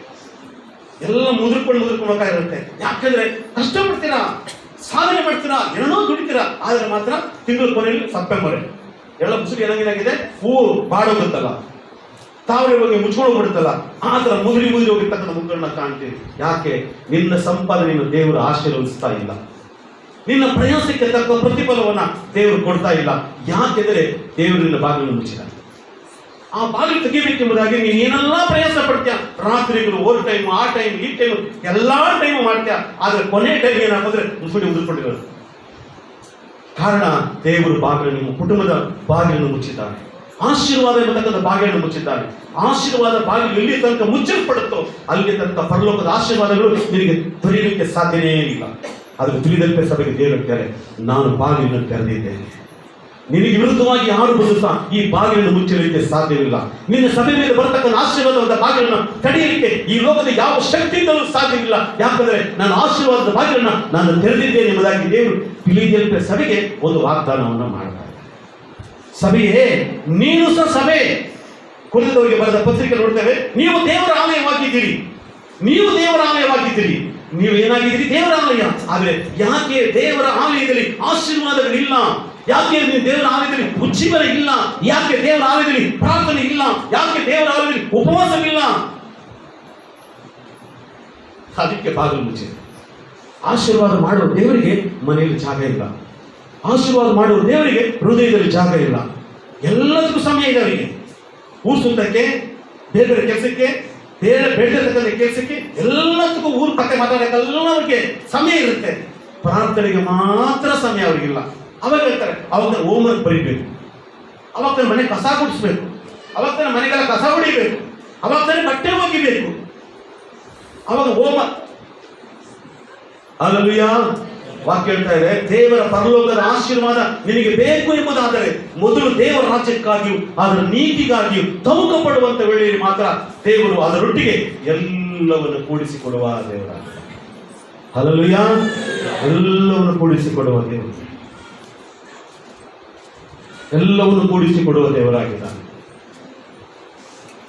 ಎಲ್ಲಿ ದೇವರು ಹೇಳ್ತಾರೆ, ಅಹಾಬನು ಬಹಳ ಆರ್ಭಟ ಮಾಡ್ತಾ ಇದ್ದಾನೆ, ಇಜ್ರೇಲ್ ಬಹಳ ಆರ್ಭಟ ಮಾಡ್ತಿದ್ದಾರೆ, ಆ ದೇಶಕ್ಕೆ ವಿರುದ್ಧವಾಗಿ ನೀನು ಕೈ ಚಾಚು. ಈ ನೀನು ಮತ್ತೆ ಬಂದು ನಾನು ಹೇಳುವ ತನಕ ಈ ದೇಶಕ್ಕೆ ಮಳೆ ಬರೋದಿಲ್ಲ ಎಂಬುದಾಗಿ ಆಜ್ಞೆ ಮಾಡುವ. 3 ವರ್ಷಗಳ ತನಕ ಈ ದೇಶಕ್ಕೆ ಮಳೆನೇ ಬರಬಾರದು, ಆ ರೀತಿ ಕಂಠಘೋಷವಾಗಿ ಹೇಳ್ಬಿಡು ಅಂತಂದ. ಎಲ್ಲಿಯೇ ಹೋದ, ರಾಜನ ಮುಂದೆ ಹೇಳ್ದ, ಅಜಾ ಇನ್ನು ಮುಂದೆ ಈ ದೇಶದಲ್ಲಿ ನಾನು ಹೇಳುವ ತನಕ 3 ವರ್ಷಗಳ ತನಕ ಈ ದೇಶದಲ್ಲಿ ಮಳೆನೇ ಬರೋದಿಲ್ಲ ಅಂತ ನಿಂತೋಗ್ಬಿಟ್ಟು. ಈಗ ಎಲ್ಲ ತಿಂದಾಕ್ಬಿಟ್ರು, ಇನ್ನು ತಿನ್ನಕ್ಕೇನಿಲ್ಲ ಅವರಿಗೆ. ಒಬ್ಬೊಬ್ಬರೇ ಸಾಯ್ತಾ ಇದ್ದಾರೆ, ಮಕ್ಕಳು ಸಾಯ್ತಾ ಇದಾರೆ, ಗಂಡ ಸಾಯ್ತಾ ಇದ್ದಾರೆ, ಹೆಂಡತಿ ಸಾಯ್ತಾ ಇದ್ದಾರೆ, ತಂದೆ ತಾಯಿ ಸಾಯ್ತಾ ಇದ್ದಾರೆ. ಇಲ್ಲಿ ಒಬ್ಬೊಬ್ಬರೇ ಸಾಯ್ತಾ ಕುತ್ಕೊಂಡ್ಬಿಟ್ರು. ಯಾಕೆ? ಆಹಾರ ಇಲ್ಲ, ಮಳೆ ಇಲ್ಲ, ಬೆಳೆ ಇಲ್ಲ, ಇರ್ತಕ್ಕಂಥ ಆಹಾರ ಎಲ್ಲ ಖಾಲಿ. ಆಗ ದೇವ್ರು ಹೇಳ್ತಾರೆ, ಹೇಳಿ ನಾನು ಒಂದು ಮನೆ ಹೇಳ್ತೀನಿ, ಆ ಮನೆಗೆ ಹೋಗು. ಯಾರ ಮನೆ ಅದು? ವಿಧವೆ ಮನೆ. ವಿಧವೆ ಮನೆ ಅಂದ್ರೆ ಗಂಡ ಇರ್ತಾರೆ ಮನೆ. ನೀನೇನ್ ಮಾಡು, ಪ್ರಯಾಣ ಮಾಡಿ ಅವ್ರ ಮನೆಗೆ ಹೋಗು, ನಾನು ಎಲ್ಲ ಏರ್ಪಾಡುಗಳನ್ನ ಆ ಮನೇಲಿ ಮಾಡ್ತೀನಿ ಅಂತ. ಎಲ್ಲಿ ಏನ್ ಮಾಡ್ದ? ಆಯ್ತು ಅಂತ ಹೋಗಿ ಆ ಯಮ್ಮನ ಭೇಟಿ ಮಾಡ್ತಾನೆ. ನನಗೆ ಸ್ವಲ್ಪ ಬಾಯಾರಿಕೆ ಆಗಿದೆ, ನೀರು ಕೊಡು ಅಂತ. ಅವಳು ನೀರು ತರಕ್ಕಂತ ಹಿಂಗೆ ಹೋಗ್ತಾಳೆ. ಆಗ ಎಲ್ಲಿ ಹೇಳ್ತಾನೆ, ಅಮ್ಮ ಬರ್ಬೇಕಾದ್ರೆ ಸ್ವಲ್ಪ ರೊಟ್ಟಿ ಮಾಡ್ಕೊಮ್ಮ ಅಂತ ಹೇಳ್ತಾರೆ. ಆಗ ಆ ಯಮ್ಮ ಹೇಳ್ತಾಳೆ, ಅಯ್ಯ ನಮ್ಮಲ್ಲಿ ಒಂದು ಇಡೀ ಇಟ್ಟು ಒಂದು ಸ್ವಲ್ಪ ಎಣ್ಣೆ ಇದೆ, ಒಂದು ಇಡೀ ಇಟ್ಟು ಒಂದು ರೊಟ್ಟಿನೂ ಆಗಲ್ಲ, ಅದನ್ನು ಮಾಡ್ಕೊಂಡು ತಿನ್ಬಿಟ್ರೆ ನಾನು ನನ್ನ ಮಗ ಮುಂದೆ ಮಳೆಗಾಲ ಮುಗಿಯೋ ತನಕ ನಮ್ಗೆ ಏನಿಲ್ಲ, ಒಂದು ಸಮಯ ಬಂದ್ರಾಯ್ತು ಬರ್ದಿರಾಯ್ತು, ಈ ತಿಂದು ನಾವು ಸಾಯ್ತು. ಒಂದು ದಿವಸ ಉಪವಾಸ ಇರ್ಬೋದು, 2 ದಿವಸ ಉಪವಾಸ ಇರ್ಬೋದು, 20 ದಿವಸ 3 ವರ್ಷ 365 ದಿನ 3 ಸರಿ ಕೌಂಟ್ ಮಾಡ್ರಿ. Hallelujah, hallelujah. 1000 ವರ್ಷಗಳಿಂದ ಹೆಚ್ಚಾಗ್ಬಿಟ್ಟು, 1000 ದಿನಗಳಿಂದ ಹೆಚ್ಚಾಗ್ಬಿಡ್ತು. 1000 ದಿನ ಉಪವಾಸಕ್ಕಾಗುತ್ತಾ? ಇಲ್ಲ, ನಾವು ಸಾಯ್ಬೇಕಾಗುತ್ತೆ. ಅದಕ್ಕೋಸ್ಕರವಾಗಿ ಒಂದು ಇಡೀ ಇಟ್ಟಿದೆ, ಒಂದು ಸ್ವಲ್ಪ ಎಣ್ಣೆ ಇದೆ, ಅದನ್ನ ಮಾಡ್ಕೊಂಡು ನಾವು ತಿನ್ಬೇಕು ಅಂತ ಇದ್ವಿ. ಆಗ ಈ ಭಕ್ತ ಹೇಳ್ತಾರೆ, ಇಲ್ಲ ಒಂದು ಕೆಲಸ ಮಾಡು, ಫಸ್ಟ್ ನಮ್ಗೊಂದು ರೊಟ್ಟಿ ಮಾಡ್ಕೊಂಬ. ಅದರಲ್ಲೇ ಒಂದು ಇಡಿಯಲ್ಲಿ ಎಷ್ಟು ರೊಟ್ಟಿ ಆಗ್ಬೋದು? ಒಂದಾಗದೇ ಕಷ್ಟ. ಹೇಳ್ರಿ, ಕಾಯ್ತೀರಾ? ನೀವು ರೊಟ್ಟಿ ಮಾಡ್ತೀರಲ್ಲ, ಎಷ್ಟು ಒಂದು ರೊಟ್ಟಿ ಎಷ್ಟಾಗಲ್ಲ ಆಗಬೇಕು? ಎಷ್ಟು ಹಾಕ್ಬೇಕು? ಇಷ್ಟ ಒಂದು ಇಡಿ ಹಾಕಿದ್ರೆ ಒಂದು ರೊಟ್ಟಿ ಆಗುತ್ತೆ. ಸರಿ, ಇವ್ನು ಹೇಳ್ತೇನೆ ಫಸ್ಟ್ ನನ್ಗೆ ಮಾಡ್ಕೊಂಬಂದು ಕೊಡೋರು, ಅದರಲ್ಲೂ ಚಿಕ್ಕದು ಮಾಡ್ಕೊಂಬಂದು. ಸರಿ, ಅವಳು ಕೊಡಲಿಲ್ಲ. ಸರಿ, ಏನೋ ನಾನು ಸಾಯೋ ಕಾಲಕ್ಕೆ ಒಬ್ಬರು ಸಹಾಯ ಮಾಡೋದಂಗೆ ಆಯ್ತಲ್ಲ, ಇರ್ಲಿ ಬಿಡು, ಸಾಯ್ದು ಎಂದು ಸತ್ಯ ಸಾಯ್ತೀವಿ, ಸರಿ ಸ್ವಲ್ಪ ಕೊಟ್ಟರೆ ಸಾಯೋಣ ತೀರ್ಮಾನ ಮಾಡಿದ್ರು. ಒಳ್ಳೆ ಮನಸ್ಸು, ಈ ಥರ ಎಷ್ಟು ಜನಕ್ಕೆ ಒಳ್ಳೆ ಮನಸ್ಸು ದೇವರಿಗೆ ಇರೋದು ನನಗೆ ಇರಲಿ, ಇನ್ನು ಬರೋದು ಸಹ ನನಗೆ ಇರಲಿ. ಅವ್ರ ಮನೆ ಉಪವಾಸ ಇದ್ದಾರೋ, ಇವ್ರ ಮನೆ ಉಪವಾಸ ಇದ್ದಾರೋ, ಇದ್ರ ಮನೆ ಉಪವಾಸ ಇದ್ದಾರೋ, ಹಿಂದಿನ ಮನೆ ಉಪವಾಸ ಇದ್ದಾರೋ, ನನಗೆ ಹಾಕ್ಬೇಕಾಗಿದೆ. ಫಸ್ಟ್ ನಾನು ತಿಂದು ಚೆನ್ನಾಗಿರ್ಬೇಕು ಅಂತ ಯೋಚನೆ ಮಾಡ್ತಾ ಸಮಾಜ ಇದೆ. ಆದ್ರೆ ಇವಳೇನ್ ಮಾಡೋದು, ತಕ್ಷಣ ಅವಳೇನ್ ಮಾಡೋದು, ಹೋಗಿ ಒಂದು ರೊಟ್ಟಿನ ಮಾಡಿಕೊಂಡು ತಂದು ದಾಸನಿಗೆ ಕೊಟ್ಟು ಅವನು ತಿಂದ, ನೀರು ಕುಡ್ದ, ಪ್ಲಸ್ ಮಾಡ್ದ. ಈ ಬರಗಾಲ ನೀಗುವ ತನಕ ನಿನ್ನ ಮನೆಯಲ್ಲಿ ರೊಟ್ಟಿಗೂ ಹಿಟ್ಟಿಗೂ ಎಣ್ಣೆಗೂ ಯಾವ ಕೊರತೆನೇ ಇಲ್ಲ ಎಂಬುದ. ಹಲ್ಲೆಲೂಯಾ. ಯಾಕೆ? ಅವಳು ದೇವರ ಸೇವಕರ ಮಾತಿಗೆ ಅವಳು ವಿಧಿಯಾದಳು. ಅವಳು ಮುಂದಿನ ಯೋಚನೆ ಮಾಡಲಿಲ್ಲ. ಒಂದು ರೊಟ್ಟಿ ಮಾಡ್ತೀವಿ ಅಷ್ಟೇ, ಅದ್ರ ಇಬ್ರು ತಿಂತೀವಿ, ತಿಂದಾಗ ಸತ್ತೋಗ್ತೀವಿ ಅಷ್ಟೇ ಅವಳು ಗೊತ್ತಿದ್ದು. ಆದ್ರೆ ಒಂದು ರೊಟ್ಟಿ ಅರ್ಧ ಭಾಗ ಮಾಡ್ಕೊಂಡ್ರೆ ಮುಗಿತ್ತು, ಮುಂದೆ ನಾನು ಸಾಯ್ತೀವಿ ಅಷ್ಟೇ ತಿಳ್ಕೊಂಡಿದ್ದು. ಆದ್ರೆ ಮುಂದಕ್ಕೆ ಏನಾಗುತ್ತೆ ಅಂತ ಅವ್ಳು ಗೊತ್ತಿಲ್ಲ. ಆದ್ರೆ ಒಂದು ತಿಳ್ಕೊಂಡು, ನಾನು ಸಾಯುವಂತ ದಿನದಲ್ಲಾದ್ರೂ ಒಬ್ಬರಿಗಾದ್ರೂ ಕೊಟ್ಟು ತಿನ್ನುವಂತ ಅವಕಾಶ ಸಿಗ್ತಲ್ಲ ಅಂತ ತೃಪ್ತಿ ಪಟ್ಟು ಅವಳು ಏನ್ ಮಾಡೋದು, ಇರುವುದರಲ್ಲೇ ಮಾಡ್ಕೊಂಡು ಕೊಟ್ಟರು. ಸತ್ಯದಲ್ಲಿ ಬರೆಯಲ್ಪಟ್ಟಿದೆ, ರಾಜನ ಮನೆ ಖಾಲಿಯಾಗಿರ್ಬೋದು, ದೊಡ್ಡ ದೊಡ್ಡ ಐಶ್ವರ್ಯವಂತರ ಮನೆ ಪಾತ್ರೆ ಖಾಲಿಯಾಗಿರ್ಬೋದು, ಐಶ್ವರ್ಯವಂತರ ಮನೆ ಪಾತ್ರೆ ಇರ್ತಕ್ಕಂಥ ಎಲ್ಲ ಹಿಟ್ಟುಗಳು ಅಕ್ಕಿಗಳೆಲ್ಲ ಖಾಲಿಯಾಗಿರ್ಬೋದು. ಆದ್ರೆ ಈ ವಿಧವೆಯ ಮನೆಯಲ್ಲಿ ಆ 3 ವರ್ಷಗಳು ಬರಗಾಲದ ಸಂದರ್ಭದಲ್ಲಿ, ಮಳೆಗಳು ಬರದೇ ಇರುವಂತಹ ದಿನಗಳಲ್ಲಿ ಯಾವ ಕೊರತೆ ರೀತಿಯಲ್ಲಿ ತೃಪ್ತಿಯಾಗಿ ತಿಂದರು ಎಂಬುದಾಗಿ ವಾಕ್ಯದಲ್ಲಿ. ಯಾಕೆ? ಅವಳು ದೇವರ ಸೇವಕರ ಮಾತಿಗೆ ವಿಧೇಯಳಾದಳು. ಹಲ್ಲೆಲೂಯಾ. ಎಷ್ಟು ಜನ ದೇವರ ಸೇವಕರ ಮಾತಿಗೆ ವಿಧೇಯರಾಗಿದ್ದಾರೆ? ಎಚ್ಚರಿಕೆ, ದೇವರು ಬರುವಂತ ದಿನ ಸಮೀಪವಾಗ್ತಿದೆ. ಒಂದು ದಿನ ಬರುತ್ತೆ, ನೀವು ತುಂಬಾ ಪಶ್ಚಾತ್ತಾಪ ಪಡುವ ದಿನ. ನಾನು ಯವನಸ್ಥನಾಗಿರುವಂತಹ ದಿನಗಳಲ್ಲಿ ನಮ್ಮ ಜೊತೆ ಅನೇಕ ಸೇವೆ ಮಾಡಕ್ಕೆ ಬರ್ತಿದ್ದೆ.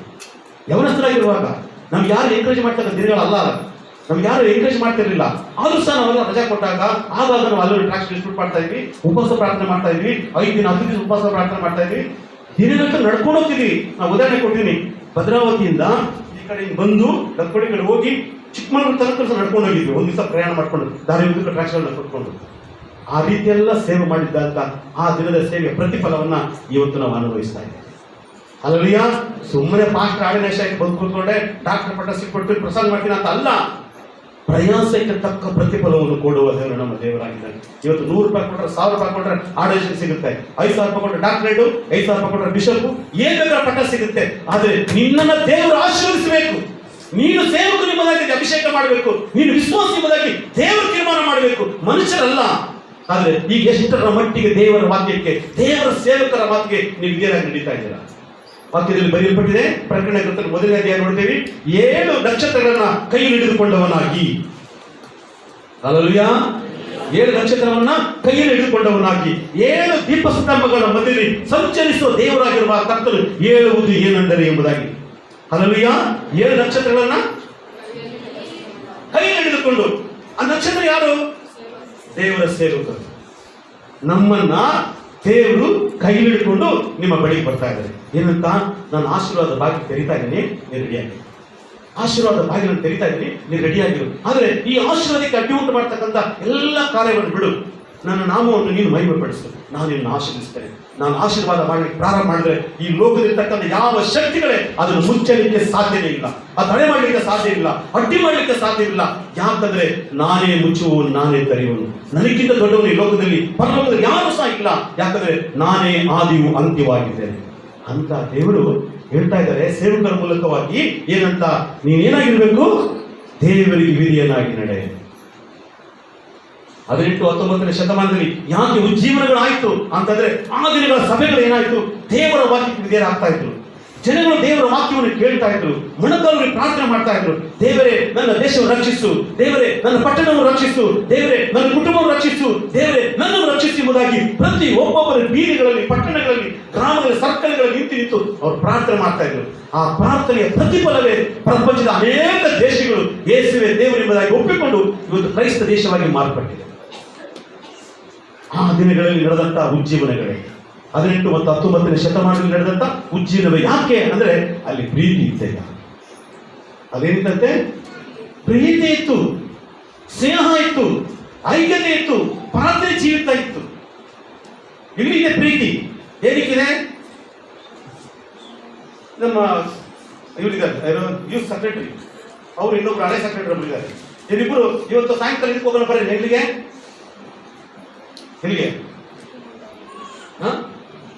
ಯಾವ್ದು ಊರು ಕಟ್ತಿರಲ್ಲಪ್ಪ? ಈ ಕಡೆ ಈ ಕಡೆ ಒಂದು ಬ್ಯಾಕ್ ವಾಟರ್, ಉಂಬಳಬೇಲು ಬ್ಯಾಕ್ ವಾಟರ್ ಹೋಗೋಣ ಬರ್ರಿ. ಯಾಕಂದ್ರೆ ಮೀನ್ ತಿನ್ನಕ್ಕೆ ಅದ್ರ ನೋಡಿ ಸಾಯಂಕಾಲ 5 ಗಂಟೆ ಕಾಯ್ತಾ ಇರ್ತೀರ. ಹುಷಾರ, ಊಟ ತಿನ್ನಕ್ ಬಾಯಿ ಬರಬಾರ್ದು ನಿಮಗೆ. ಅಮ್ಮ ಗಂಜಿ ಕೊಡು, ಯಾಕೆ ಹೊಟ್ಟೆ ಬಾಯಿ ಬಂದಿದೆ, ಬಾಯೆಲ್ಲ ಮುಂದೆ ಬಂದ್ಬಿಟ್ಟಿದೆ. ಆ ರೀತಿ ಗಂಜಿ ಕುಡಿದು ಸಾಕಬಾರ್ದು. ಅಮ್ಮ ಕಚ್ಚಕ್ಕೆ ಆಗ್ತಾ ಇಲ್ಲ, ಅಲ್ಲೆಲ್ಲ ಹೋಗ್ತು ನೋವಾಗ್ತಿದೆ, ಏನ್ ಮಾಡ್ಬೇಕು? ಜ್ಯೂಸ್ ಕೊಡು. ಜ್ಯೂಸ್ ಇಲ್ಲೋದಲ್ಲ ಮೇಲೆ ಇಲ್ಲಿಂದ ಹೋಗ್ಬೇಕಾಗುತ್ತೆ. ದೇವರ ವಾಕ್ಯಕ್ಕೆ ವಿಧೇಯರಾಗಿ ನಡೆಯದೆ ಹೋದರೆ, ದೇವರ ಆಶೀರ್ವಾದಕ್ಕೆ ಅಡ್ಡಿ ಉಂಟು ಮಾಡತಕ್ಕಂಥ ಕೆಲಸವನ್ನ ನೀವು ಮಾಡುವುದಾದ್ರೆ, ದೇವರು ನಿಮಗೆ ಇಟ್ಟಿರ್ತಕ್ಕಂಥ ಆಶೀರ್ವಾದವನ್ನು ತೆಗೆದು ಬೇರೆಯವರಿಗೆ ಕೊಡ್ಲಿಕ್ಕೆ ದೇವರು ಸಿದ್ಧನಾಗಿದ್ದಾನೆ. ಈ ಸಭೆ ಯಾತಕ್ಕಿದೆ ಅಂತಂದ್ರೆ ನಿಮ್ಮನ್ನು ಉಜ್ಜೀವನ ಪಡಿಸಿ, ನಿಮ್ಮನ್ನು ಸಿದ್ಧಪಡಿಸಿ ಪರಲೋಕ ರಾಜ್ಯಕ್ಕೆ ಸೇರಿಸಲಿಕ್ಕೋಸ್ಕರವಾಗಿ ಈ ಸಭೆ ಉಪವಾಸ ಪ್ರಾರ್ಥನೆ ಮಾಡ್ತಾ ಇದೆ. ಈ ಸಭೆ ಕಣ್ಣೀರು ಸುರಿಸ್ತಾ ಇದೆ. ನೀನು ಬೆಳೆದಲ್ಲಿ ಸಭೆಯಾಗಿ ಮಾರ್ಪಡಬೇಕೆಂಬುದಾಗಿ ದೇವರು ಈ ಸಭೆ ನಿಮಗೋಸ್ಕರವಾಗಿ ಇಟ್ಟಿದ್ದಾನೆ. ಇದನ್ನು ಮುಚ್ಚಲಿಕ್ಕೋಸ್ಕರ ಅನೇಕ ಟ್ರೈ ಮಾಡಿದ್ರು, ಯಾರ ಕೈಲೂ ಆಗಲಿಲ್ಲ. ಹಲ್ಲೆಲೂಯಾ, ಇನ್ನೂ ಟ್ರೈ ಮಾಡ್ತಿದ್ದಾರೆ, ಅವ್ರ ಕೈಲೂ ಆಗೋದಿಲ್ಲ. ಯಾವ ದಿವಸ ಈ ಸಭೆಯನ್ನು ಮುಚ್ಚಲಿಕ್ಕೆ ಸಾಧ್ಯ ಇಲ್ಲ. ಯಾಕೆಂದ್ರೆ ಇದು ತಿಳಿದಲ್ಪೆ ನಮ್ಮ ಅಪ್ಪನ ಸಭೆಯಾಗಿದೆ. ಎಲ್ಲ ಜೋರಾಗಿ ಚಪ್ಪಾಳೆ. ಹಲ್ಲೆಲೂಯಾ. ಯಾಕಂದ್ರೆ ಈ ಸಭೆ ಹಣಕ್ಕೋಸ್ಕರವಾಗಿ ಯಾವುದೋ ಉದ್ದೇಶಕ್ಕೋಸ್ಕರ ಕಟ್ಟಲ್ಪಟ್ಟಂತ ಸಭೆಯಲ್ಲ. ನಿಮ್ಮ ಒಬ್ಬೊಬ್ಬರಿಗೋಸ್ಕರವಾಗಿ, ಈ ಪಟ್ಟಣಕ್ಕೋಸ್ಕರವಾಗಿ, ಈ ದೇಶಕ್ಕೋಸ್ಕರವಾಗಿ, ಆಶೀರ್ವಾದಗಳಿಗೋಸ್ಕರವಾಗಿ ಕಣ್ಣೀರು ಸುರಿಸಿ ಪ್ರಾರ್ಥನೆ ಮಾಡುವಂತ ಸಭೆ ಈ ಸಭೆಯಾಗಿದೆ.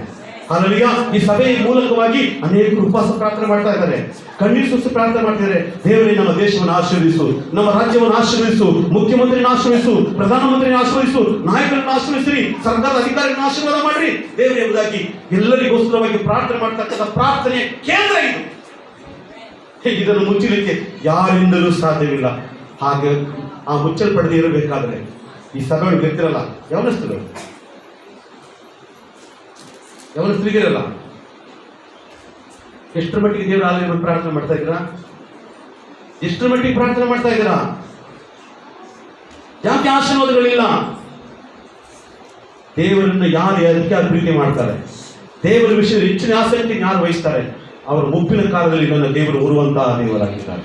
ಸತ್ಯದಲ್ಲಿ ಬರೆಯಲ್ಪಟ್ಟಿದೆ, ನೀನು ಯವನ ಪ್ರಾಯದಲ್ಲಿ ನನ್ನ ನೊಗವನ್ನು ಉರುವುದಾದರೆ, ಹಲ್ಲೆಲೂಯಾ, ನಿನ್ನ ಯವನ ಪ್ರಾಯದಲ್ಲಿ ನನ್ನ ನೊಗವನ್ನು ನೀನು ಉರುವುದಾದರೆ ನಿನ್ನ ಮುಪ್ಪಿನ ಕಾಲದಲ್ಲಿ ನಾನು ನಿನ್ನನ್ನು ಹೊರುತ್ತೇನೆ. ಅಂದ್ರೆ ಅರ್ಥ ಏನು? ನೀನು ಯವನಸ್ಥನಾಗಿರುವಂತಹ ಸಂದರ್ಭದಲ್ಲಿ ನನ್ನ ಸುವಾರ್ತೆ ಸಾರೋದಕ್ಕೋಸ್ಕರವಾಗಿ ನೀನು ಆಸಕ್ತಿ ಹೋಗುವುದಾದರೆ, ನೀನು ಮುದುಕನಾದ ಮೇಲೆ ನಡಿಲಿಕ್ಕೆ ಸಾಧ್ಯವಾಗದಿರುವಂತಹ ದಿನಗಳಲ್ಲಿ ನಾನು ನಿನ್ನ ಸಾಕು ಸಲಹುತ್ತೇನೆ ಎಂಬುದಾಗಿ. ಇರುವಂತ ಜಾಗದಲ್ಲಿ ಆಹಾರವನ್ನು ಒದಗಿಸಿಕೊಡುವ ದೇವರು ನಮ್ಮ ದೇವರು. ಎಲ್ಲಿಯ ಇಜೆಬೆಲ್ ಹಿಡ್ಕೊಂಡು ಹೋಗಿ ಒಂದು ಮರದ ಕೆಳಗೆ ಮನ್ಕೊಂಬಿಟ್ಟ. ಒಂದು ದಿನ ಪ್ರಯಾಣ ಮಾಡುವಷ್ಟರ ಮಟ್ಟಿಗೆ ಪ್ರಯಾಣ ಮಾಡಿ ಹೋಗಿ ಒಂದು ಮರದ ಕೆಳಗೆ ಕಾಡಿಗೆ ಮನ್ಕೊಂಬಿಟ್ಟ. ಸಿಟ್ಟು ಬಂದು, ದೇವ್ರೆ ನನ್ನ ಸಾಯಿಸ್ಬಿಡು, ನಾನು ಯಾಕೆ ಇರ್ಬೇಕು ಅಂತ ಸಿಟ್ಟು ಮಾಡ್ಕೊಂಬಿಟ್ಟ ದೇವ್ರ ಮೇಲೆ. ಅಪ್ಪ ಸಿಟ್ಟು ಮಾಡ್ಕೊಂಡ್ರ? ಅಪ್ಪ ಸಿಟ್ಟು ಮಾಡ್ಕೊಂಡಿಲ್ಲ. ಅನೇಕ ಸಂದರ್ಭದಲ್ಲಿ ನಿಮ್ಮ ಮಕ್ಕಳಿಗೆ ನೀವೇನಾರ ಅನ್ಬಿಡ್ತೀರ ಅಂದ್ಕೊಂಡ್ರಿ, ಅನ್ಲಿಲ್ಲ. ಸರಿ, ಅವ್ರ ಟೈಮ್ ನೀನು ಕೊಡ್ಲಿಲ್ಲ, ಆ ಮಕ್ಕಳೇ ಮತ್ತೆ ಹೊಡೋ ಕುತ್ಕೊಂಡಿರ್ತಾರೆ. ಅಂತ ಈ ಕಡೆ ಸರಿ ಈ ಕಡೆ ಮೂರು ಸಿಟ್ಟು ತಿರ್ಕಾಡ್ಕೊಂಡ್ಬಿಡ್ತಾರೆ. ಅವು ಗೊತ್ತಾಗುತ್ತೆ ಮಗು ಸಿಟ್ಟು ಮಾಡ್ಕೊಂಡಿದೆ ಅಂತ. ಅವಾಗೇನ್ ಮಾಡ್ತಾರೆ, ಚಲೋ ಏನ ಚಲೋ ಸ್ವಲ್ಪ ಅಂತ ಹೇಳಿದಷ್ಟು ಬೇರೆ ಹೋಗ್ತಾ ಇರ್ತಾವ. ಇನ್ನು ಭಾಳ ಇನ್ನೂ ಅತಿ ಮಾಡ್ತಿರುತ್ತೆ. ಅವಾಗ ನಾವು ಏನೋ ಕೊಟ್ಬಿಟ್ಟ ತಕ್ಷಣ ಸಂತೋಷ ನಗಾಡ್ತೇವೆ. ಅಲ್ಲೂಯ ಅದು ಕೋಪ ಮಾಡ್ಕೊಳ್ತೇವೆ. ನಾವು ಕೋಪ ಮಾಡ್ಕೊಳ್ತೀವಾ? ಕೋಪ ಮಾಡಿದ್ಯಾ? ಕೋಪ ಮಾಡಿ ನೀ ತಾನು ಕಾಯಿರ್ದು ಅಂತ ಯಾವ ಅಮ್ಮ ಹೇಳ್ತಾರ? ಹಂಗ ಅಮ್ಮ ಯಾರ ಇದ್ರೆ ಅವ್ರ ಅಮ್ಮನೇ ಅಲ್ಲ. ಅಲ್ಲೂಯ ಆಗ ನೀವೇನ್ ಮಾಡ್ತೀರ, ಆ ಮಕ್ಕಳನ್ನ ಪ್ರೀತಿ ಮಾಡ್ತೀರ. ಅದಕ್ಕಿಂತ ಹೆಚ್ಚಾಗಿ ದೇವ್ರು ಏನ್ ಮಾಡಿದ್ರು, ಎಲ್ಲಿಯ ಹೋಗಿ ದೂರ ಕುತ್ಕೊಂಡು ಸಿಟ್ಟು ಮಾಡ್ಕೊಂಡು ಕಾರಲ್ಲಿ ಮನ್ಕೊಂಬಿಟ್ಟ. ಒಂದು ಮರದ ಕೆಳಗೆ, ಜಾಲಿ ಮರದ ಕೆಳಗೆ ಹೋಗಿ ಮನ್ಕೊಂಬಿಟ್ಟ. ಸಿಟ್ಟು ಬಂದು ಮನ್ಕೊಂಬಿಟ್ಟ. ದೇವ್ರು ಏನ್ ಮಾಡಿದ್ರು, ಈಗ ನೋಡಿದ್ರೆ ಈಗ ಪಾಪ ಸಿಟ್ಟು ಮಾಡ್ಕೊಂಡ್ಬಿಟ್ಟಾರೆ. ಅದು ಅದೆಂತ ಸಿಟ್ಟಂದ್ರೆ ನಿಜವಾದ ಸಿಟ್ಟಲ್ಲ, ನನ್ನ ಮೇಲೆ ಇರ್ತಕ್ಕಂಥ ಪ್ರೀತಿಯ ಸಿಟ್ಟು ಅಷ್ಟೇನೆ ಅಂತ ಹೇಳಿ ಕಾಯಿಕಲ್ಲಿ ಬಾಯಿ ನನ್ನ ಮಗ ಸಿಟ್ಟು ಮಾಡ್ಕೊಂಡಿದ್ದೇನೆ, ಅವ್ನು ಒಳ್ಳೆ ಮಾಂಸ ತಗೊಂಡೋಗಿ ಕೊಡು, ಒಳ್ಳೆ ರೊಟ್ಟಿ ತಗೊಂಡೋಗಿ ಕೊಡು ಅಂತಷ್ಟು ಯಾಕೆ ಕಳಿಸ್ತಾರೆ? ಹಾಗೆ ಹಿಂಗೆ ಇಟ್ಕೊಂಡು ಹೊರಡೋದು ಸಾಕು, ಲಬಕ್ಕಂತ ತಿಳ್ಕೊಂಡು ಹೊಡ್ತ ಕಾಗೆ ಅಂತ ಕಾಗೆ ಕೈಯಲ್ಲಿ ದೇವ್ರು ಕೊಟ್ಟು ಕಳಿಸ್ತಾರೆ. 4 ದಿವಸ ಟಚ್ ಮಾಡಬಾರ್ದು ನೀವು ಸರ್ ಬೆಲ್ಸು ಅಡುಗೆ ಮಾಡ್ತಾರಲ್ಲ, ಬೇಳೆ ಸಾರು ಮಾಡ್ಬೇಕು ಇಷ್ಟೇ ನೆಕ್ತಾರೆ, ಇಷ್ಟೇ ಸಣ್ಣ ಸ್ಪೂನಿಗೆ ಹಾಕೊಂಡು ಹಿಂಗೆ ನೆಕ್ತಾರೆ. ಬೇಳೆ ಸಾರು ಮಾಡಿದಾಗ ಸೊಪ್ಪು ಸಾರು ಮಾಡಿದಾಗ ಇಷ್ಟೇ ನೆಕ್ತಾರೆ. ಅದೇ ಮಾಂಸ ಸಾರು ಮಾಡಲಿ ಬೆಂದಿದ್ದದ ಒಂದು ತುಂಡು, ಮಸಾಲ ಪುಚ್ಚಿದ ಒಂದೊಂದು ತುಂಡು, ಖಾರ ಕರೆಕ್ಟ್ ಆಗದ ಅದಕ್ಕೊಂದು ತುಂಡು, ಹಿಂಗೆ ಟೇಸ್ಟ್ ನೋಡಿ 1/4 kg ಕಮ್ಮಿ ಮಾಡ್ಬಿಟ್ಟಿರ್ತಾರೆ. ಅಲ್ಲೂಯ ಟೇಸ್ಟ್ 1/4 kg. ಅಲ್ಲೂಯ ಇಲ್ಲಿ ಆ ಕಾಗೆ ತಿನ್ಬಿಟ್ರೆ ನಾಗೆ ಮುಟ್ಟಂಗಿಲ್ಲ, ನಾನು ಹೆಣ್ಕುಟಿ ಹಂಗೆ ತಗೊಂಡು ಕೊಡ್ಬೇಕು ಅಂತ ಅದೇನ್ ಮಾಡ್ತು, ತುದಿಯಲ್ಲಿ ಇಟ್ಕೊಂಡು ನಾಗಿನ ಒಳಗೆ ಇಟ್ಕೊಂಡು ಕರೆಕ್ಟಾಗಿ ತಗೊಂಡು ಹೋಗ್ಬೇಕು. ಯಾರಿಗೆ? ಮಗ ಸಿಟ್ಟು ಮಾಡ್ಕೊಂಡಿದ್ದಾನೆ, ಬೇಜಾರು ಮಾಡ್ಕೊಂಡಿದ್ದಾನೆ, ರೊಟ್ಟಿ ತಗೊಂಡೋಗಿ ಮಾಂಸ ತಗೊಂಡು ಕೊಡು. ನಿನ್ನ ದೇವರು ಅಷ್ಟು ಒಳ್ಳೆಯ ದೇವರು. ನೀನು ಇರುವಂತಹ ಜಾಗದಲ್ಲೇ ನಿನ್ನ ಅವಶ್ಯಕತೆಗಳಿಗಿಂತ ಹೆಚ್ಚಾಗಿ, ನೀನು ಕೇಳುವುದಕ್ಕಿಂತ ಹೆಚ್ಚಾಗಿ, ನಿನ್ನ ಜ್ಞಾಪಕಕ್ಕೆ ಬರುವುದಕ್ಕಿಂತ ಮುಂಚಿತವಾಗಿ ನಿನ್ನ ಎಲ್ಲ ಅವಶ್ಯಕತೆಯನ್ನು ಸಂಧಿಸುವ ದೇವರೇ ನಾನು ಆರಾಧಿಸುವ, ನೀನು ಆರಾಧಿಸುವ ದೇವರಾಗಿದ್ದಾನೆ. ಹಲ್ಲೆಲೂಯಾ. ಹಾಗಾದ್ರೆ ಇಂಥ ದೇವರನ್ನ ನಾವು ಎಷ್ಟು ಮಟ್ಟಿಗೆ ಭೇಟಿ ಮಾಡ್ತಾ ಇದ್ದೀವಿ? ವಾಕ್ಯದಲ್ಲಿ ಬರೆಯಲ್ಪಟ್ಟಿದೆ, ನಾನು ಯಾರು ಗೊತ್ತಾ? ನಾನು ಮುಚ್ಚಲಿಕ್ಕೂ ನನಗೆ ಶಕ್ತಿ ಇದೆ, ತೆಗಿಲಿಕ್ಕೂ ಶಕ್ತಿ ಇದೆ. ಮುಚ್ಚಿದರೆ ಯಾರು ತೆಗೆಯಕ್ಕಾಗಲ್ಲ, ನಾನು ತೆರೆದ್ರೆ ಯಾರಿಂದಲೂ ಮುಚ್ಚಲಿಕ್ಕೆ ಸಾಧ್ಯ ಇಲ್ಲ, ಯಾರಿಂದಲೂ ಮುಚ್ಚಲಿಕ್ಕೆ ಸಾಧ್ಯ ಇಲ್ಲ. ಅಂತ ದೇವರು ನಾವು ಆರಾಧನೆ ಮಾಡ್ತಾ ಇದ್ದೀವಿ. ದಯವಿಟ್ಟು ಈಗ 8ನೇ ವಚನವನ್ನು ಓದ್ರಿ. ನಿನ್ನ ಕೃತ್ಯಗಳನ್ನು ಬಲ್ಲೆನು, ನಿನಗಿರುವ ಶಕ್ತಿ ಕೊಂಚವಾಗಿದ್ದರೂ ನೀನು ನನಗೆ ಸೇರಿದವನಲ್ಲವೆಂದು ಹೇಳದೆ ನನ್ನ ವಾಕ್ಯವನ್ನು ಕಾಪಾಡಿದ್ದರಿಂದ ಇಗೋ ನಿನ್ನೆದುರಿನಲ್ಲಿ ಒಂದು ಬಾಗಿಲನ್ನು ತೆರೆದಿಟ್ಟಿದ್ದೆ. ಹಲ್ಲೆಲೂಯಾ. ಇಲ್ಲಿ ಹೇಳ್ತಕ್ಕಂಥ ಒಂದು ಮಾತೇನಂದ್ರೆ, ನಿನಗಿರುವ ಶಕ್ತಿ ಕೊಂಚವಾಗಿದ್ದರು. ಹಲ್ಲೆಲೂಯಾ ಅಂದ್ರೆ ಅರ್ಥ ಏನು? ನಿನಗಿರುವ ಶಕ್ತಿ ಕೊಂಚವಾಗಿದ್ದರು ಅಂದ್ರೆ ಅರ್ಥ ಏನು? ಗೊತ್ತಿಲ್ವಾ? ನಾನು ಕನ್ನಡ ಭಾಷೆ ಮಾತಾಡ್ತಿರಲ್ಲ. ನಿನಗಿರುವ ಶಕ್ತಿ ಕೊಂಚವಾಗಿದ್ರು ಅಂತ ಅರ್ಥ ಏನು? ಎಲ್ಲ ಗೂಬೆಗಳು ನೋಡೋದು ಗೊತ್ತಿಲ್ಲ. ಹೇಳ್ರಿ, ನಿನಗಿರುವ ಶಕ್ತಿ ಕೊಂಚವಾಗಿದ್ರು ಅಂತ ಅರ್ಥ ಏನು?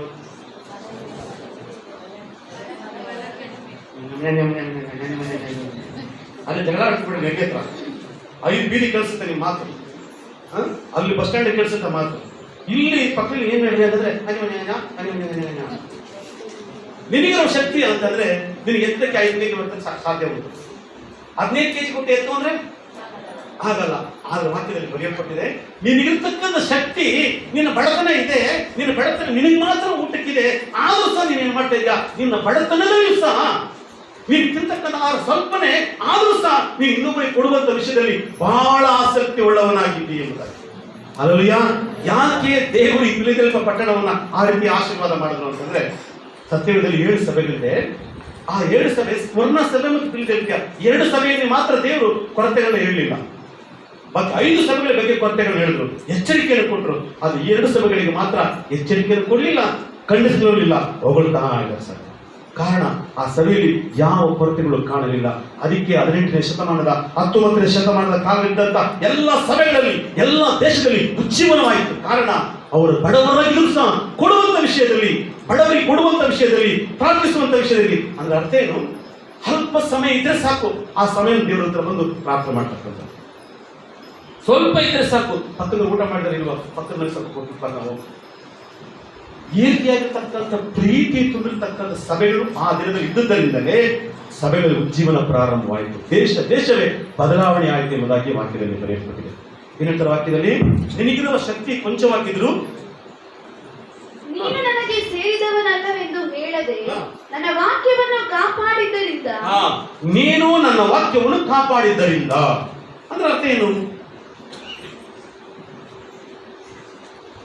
ಒಂದು ವಾಕ್ಯ ಇದೆ, ಏನಂತ?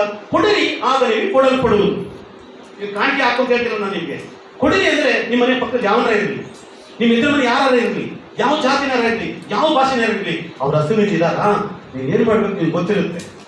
ಒಗ್ಗರಣೆ ಆಗಿದ ತಕ್ಷಣ ಗೊತ್ತಾಗುತ್ತೆ ಪಕ್ಕದ ಮನೆಗೆ ಇವತ್ತು ಆ ಮನೆ ಎಂತ ಸಾರು ಅಂತ. ನಿನ್ಗೆ ಗೊತ್ತಾಗುತ್ತೆ ಅವ್ರ ಮೇಲೆ ಒಗ್ಗರಣೆ ಆಗಿದೆ ಇಲ್ವಾ ಅಂತ. ಒಗ್ಗರಣೆ ಸೌಂಡ್ ಬಂದಿಲ್ವಾ, ಊಟಕ್ಕಿಲ್ಲ ಅಂತ ಅದ್ರ ಅರ್ಥ. ಇವಾಗ ನೀನೇನ್ ಮಾಡ್ಬೇಕು? ಅವ್ರು ಯಾವ ಜಾತಿನಾರಾಗಿರ್ಲಿ, ಯಾವ ಭಾಷೆನಾರಾಗಿರ್ಲಿ, ಯಾರೇ ಆಗಿರ್ಲಿ, ನೀವು ಶತ್ರುಗಳೇ ಆಗಿರ್ಲಿ, ಇವ್ರ ಮುಂದೆ ಜಗಳ ಆಡ್ಬಿಟ್ರೆ ಪರವಾಗಿಲ್ಲ. ನೀವೇನ್ ಮಾಡ್ಬೇಕಾಗಿದೆ?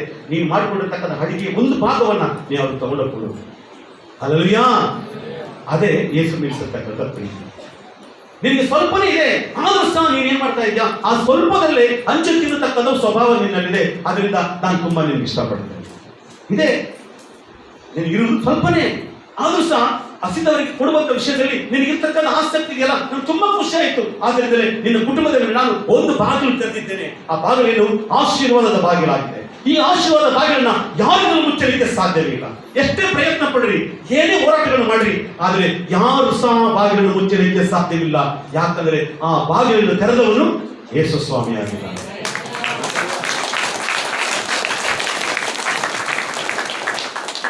ಮುಂದಕ್ಕೆ 9ನೇ ವಚನ. ಯಾರು ಅದನ್ನು ಮುಚ್ಚಲಾರರು.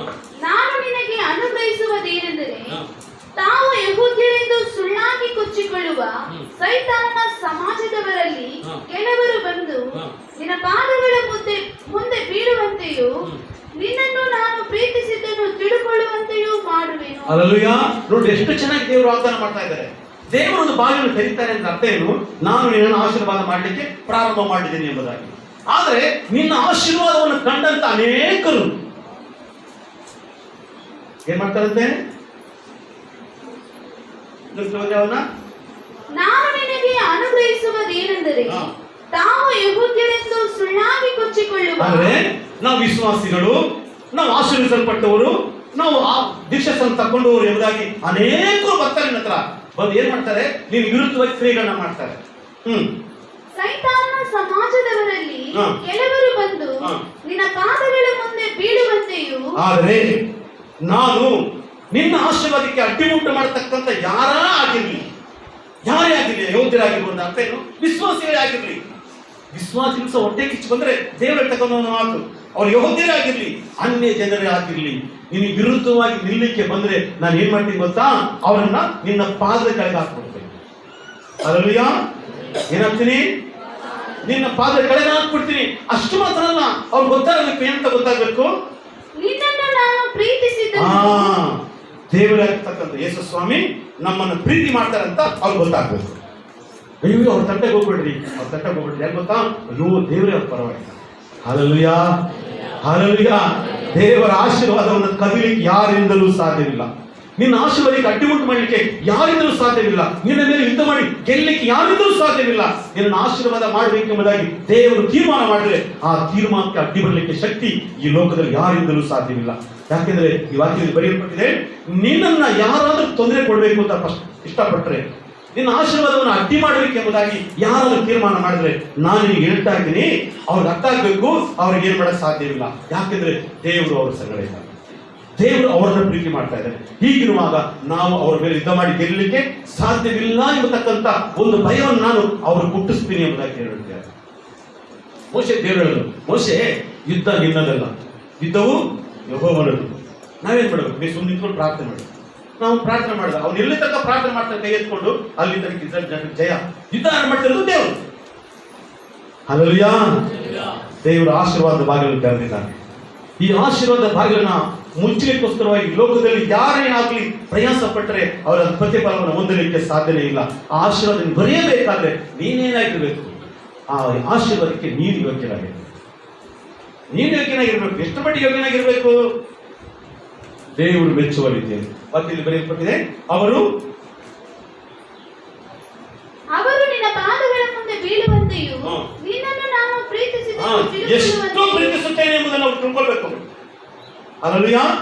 ದೇವರು ಈ ಜನರನ್ನ ಇಷ್ಟು ಮಟ್ಟಿಗೆ ಪ್ರೀತಿ ಮಾಡ್ತಾ ಇದ್ದಾರೆ. ಆದ್ರಿಂದ ನಾವು ಇವ್ರಿಗೆ ಏನು ಕೇಳು ಮಾಡಕ್ ಸಾಧ್ಯವಿಲ್ಲ ಎಂಬುದನ್ನ ಅರಿವು ಉಂಟು ಮಾಡುವಷ್ಟರ ಮಟ್ಟಿಗೆ ದೇವರು ನಮ್ಮ ಪರವಾಗಿ ಇರ್ತಾನೆ. ಹಲ್ಲೆಲೂಯಾ.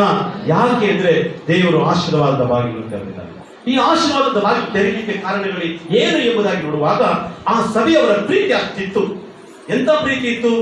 ಬಡವರಿಗೆ ಕೊಡುವಂತ ಪ್ರೀತಿ, ಕಷ್ಟದಲ್ಲಿರುವಂತವರಿಗೆ ಸಹಾಯ ಮಾಡತಕ್ಕಂಥ ಪ್ರೀತಿ, ದುಃಖದಲ್ಲಿರ್ತಕ್ಕಂಥವರಿಗೆ ಹೋಗಿ ಸಂತೈಸತಕ್ಕಂಥ ಪ್ರೀತಿ, ತನ್ನನ್ನು ತಾನು ಯಾವ ರೀತಿ ಪ್ರೀತಿ ಮಾಡ್ಕೊಳ್ತಾರೋ ಅದೇ ಪ್ರಕಾರವಾಗಿ ಬೇರೆಯವರು ಪ್ರೀತಿ ಮಾಡ್ತಕ್ಕಂಥ ಸ್ವಭಾವ ಆ ಸಭೆಯಲ್ಲಿ ಇದ್ದುದರಿಂದ ದೇವರು ಹೇಳ್ತಾ ಇದ್ದಾರೆ, ನಾನು ಆಶೀರ್ವಾದವನ್ನು ಮಾಡಿಕೊಂಡಿದ್ದೇನೆ, ಬಾಗಿಲನ್ನು ತೆರೆದಿದ್ದೇನೆ, ಆ ಬಾಗಿಲನ್ನು ಮುಚ್ಚಲಿಕ್ಕೆ ಯಾರಿಂದಲೂ ಸಾಧ್ಯವಿಲ್ಲ.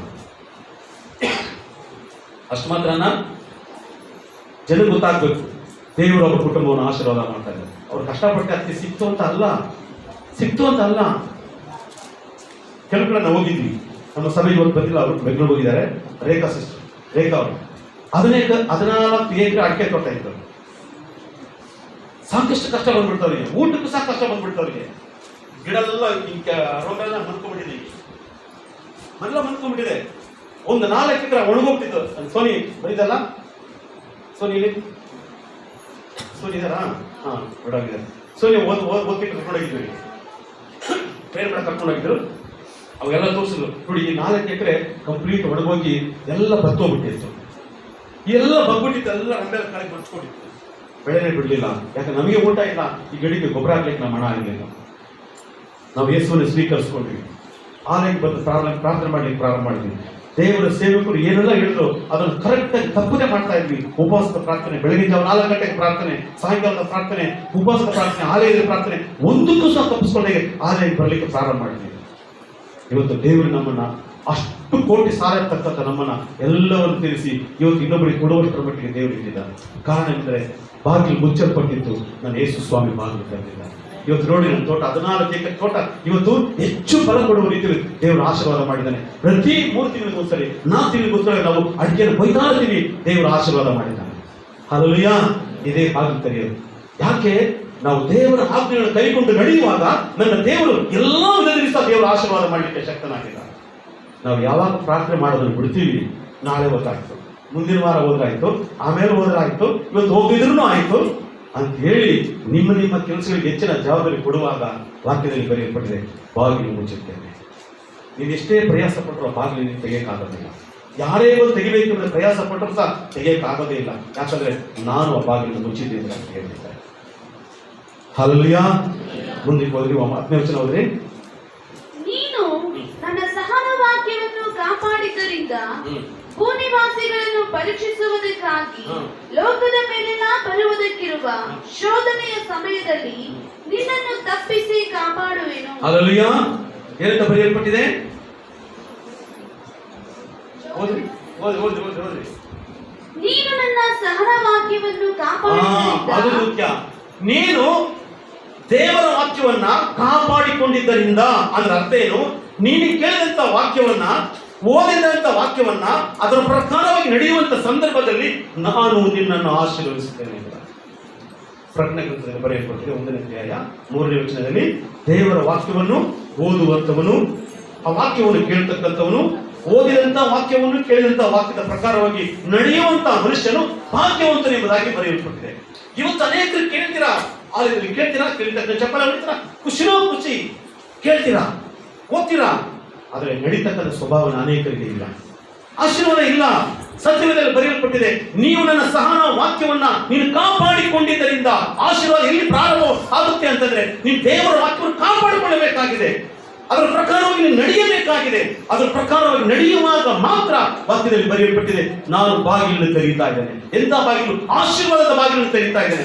ಆ ಆಶೀರ್ವಾದ ಬಾಗಿಲನ್ನ ಈ ಲೋಕದಲ್ಲಿರ್ತಕ್ಕಂಥ ಯಾವ ವ್ಯಕ್ತಿ ಸಹ ಮುಚ್ಚಲಿಕ್ಕೆ ಸಾಧ್ಯ ಇಲ್ಲ. Hallelujah, hallelujah. ನೀ ಉಂಟೆ ನಾಲ್ಕು ಸಾಲು యేసయ్యా, ನೀ ಉಂಟೆ ಉಂಟಾಗೆ యేసయ్యా,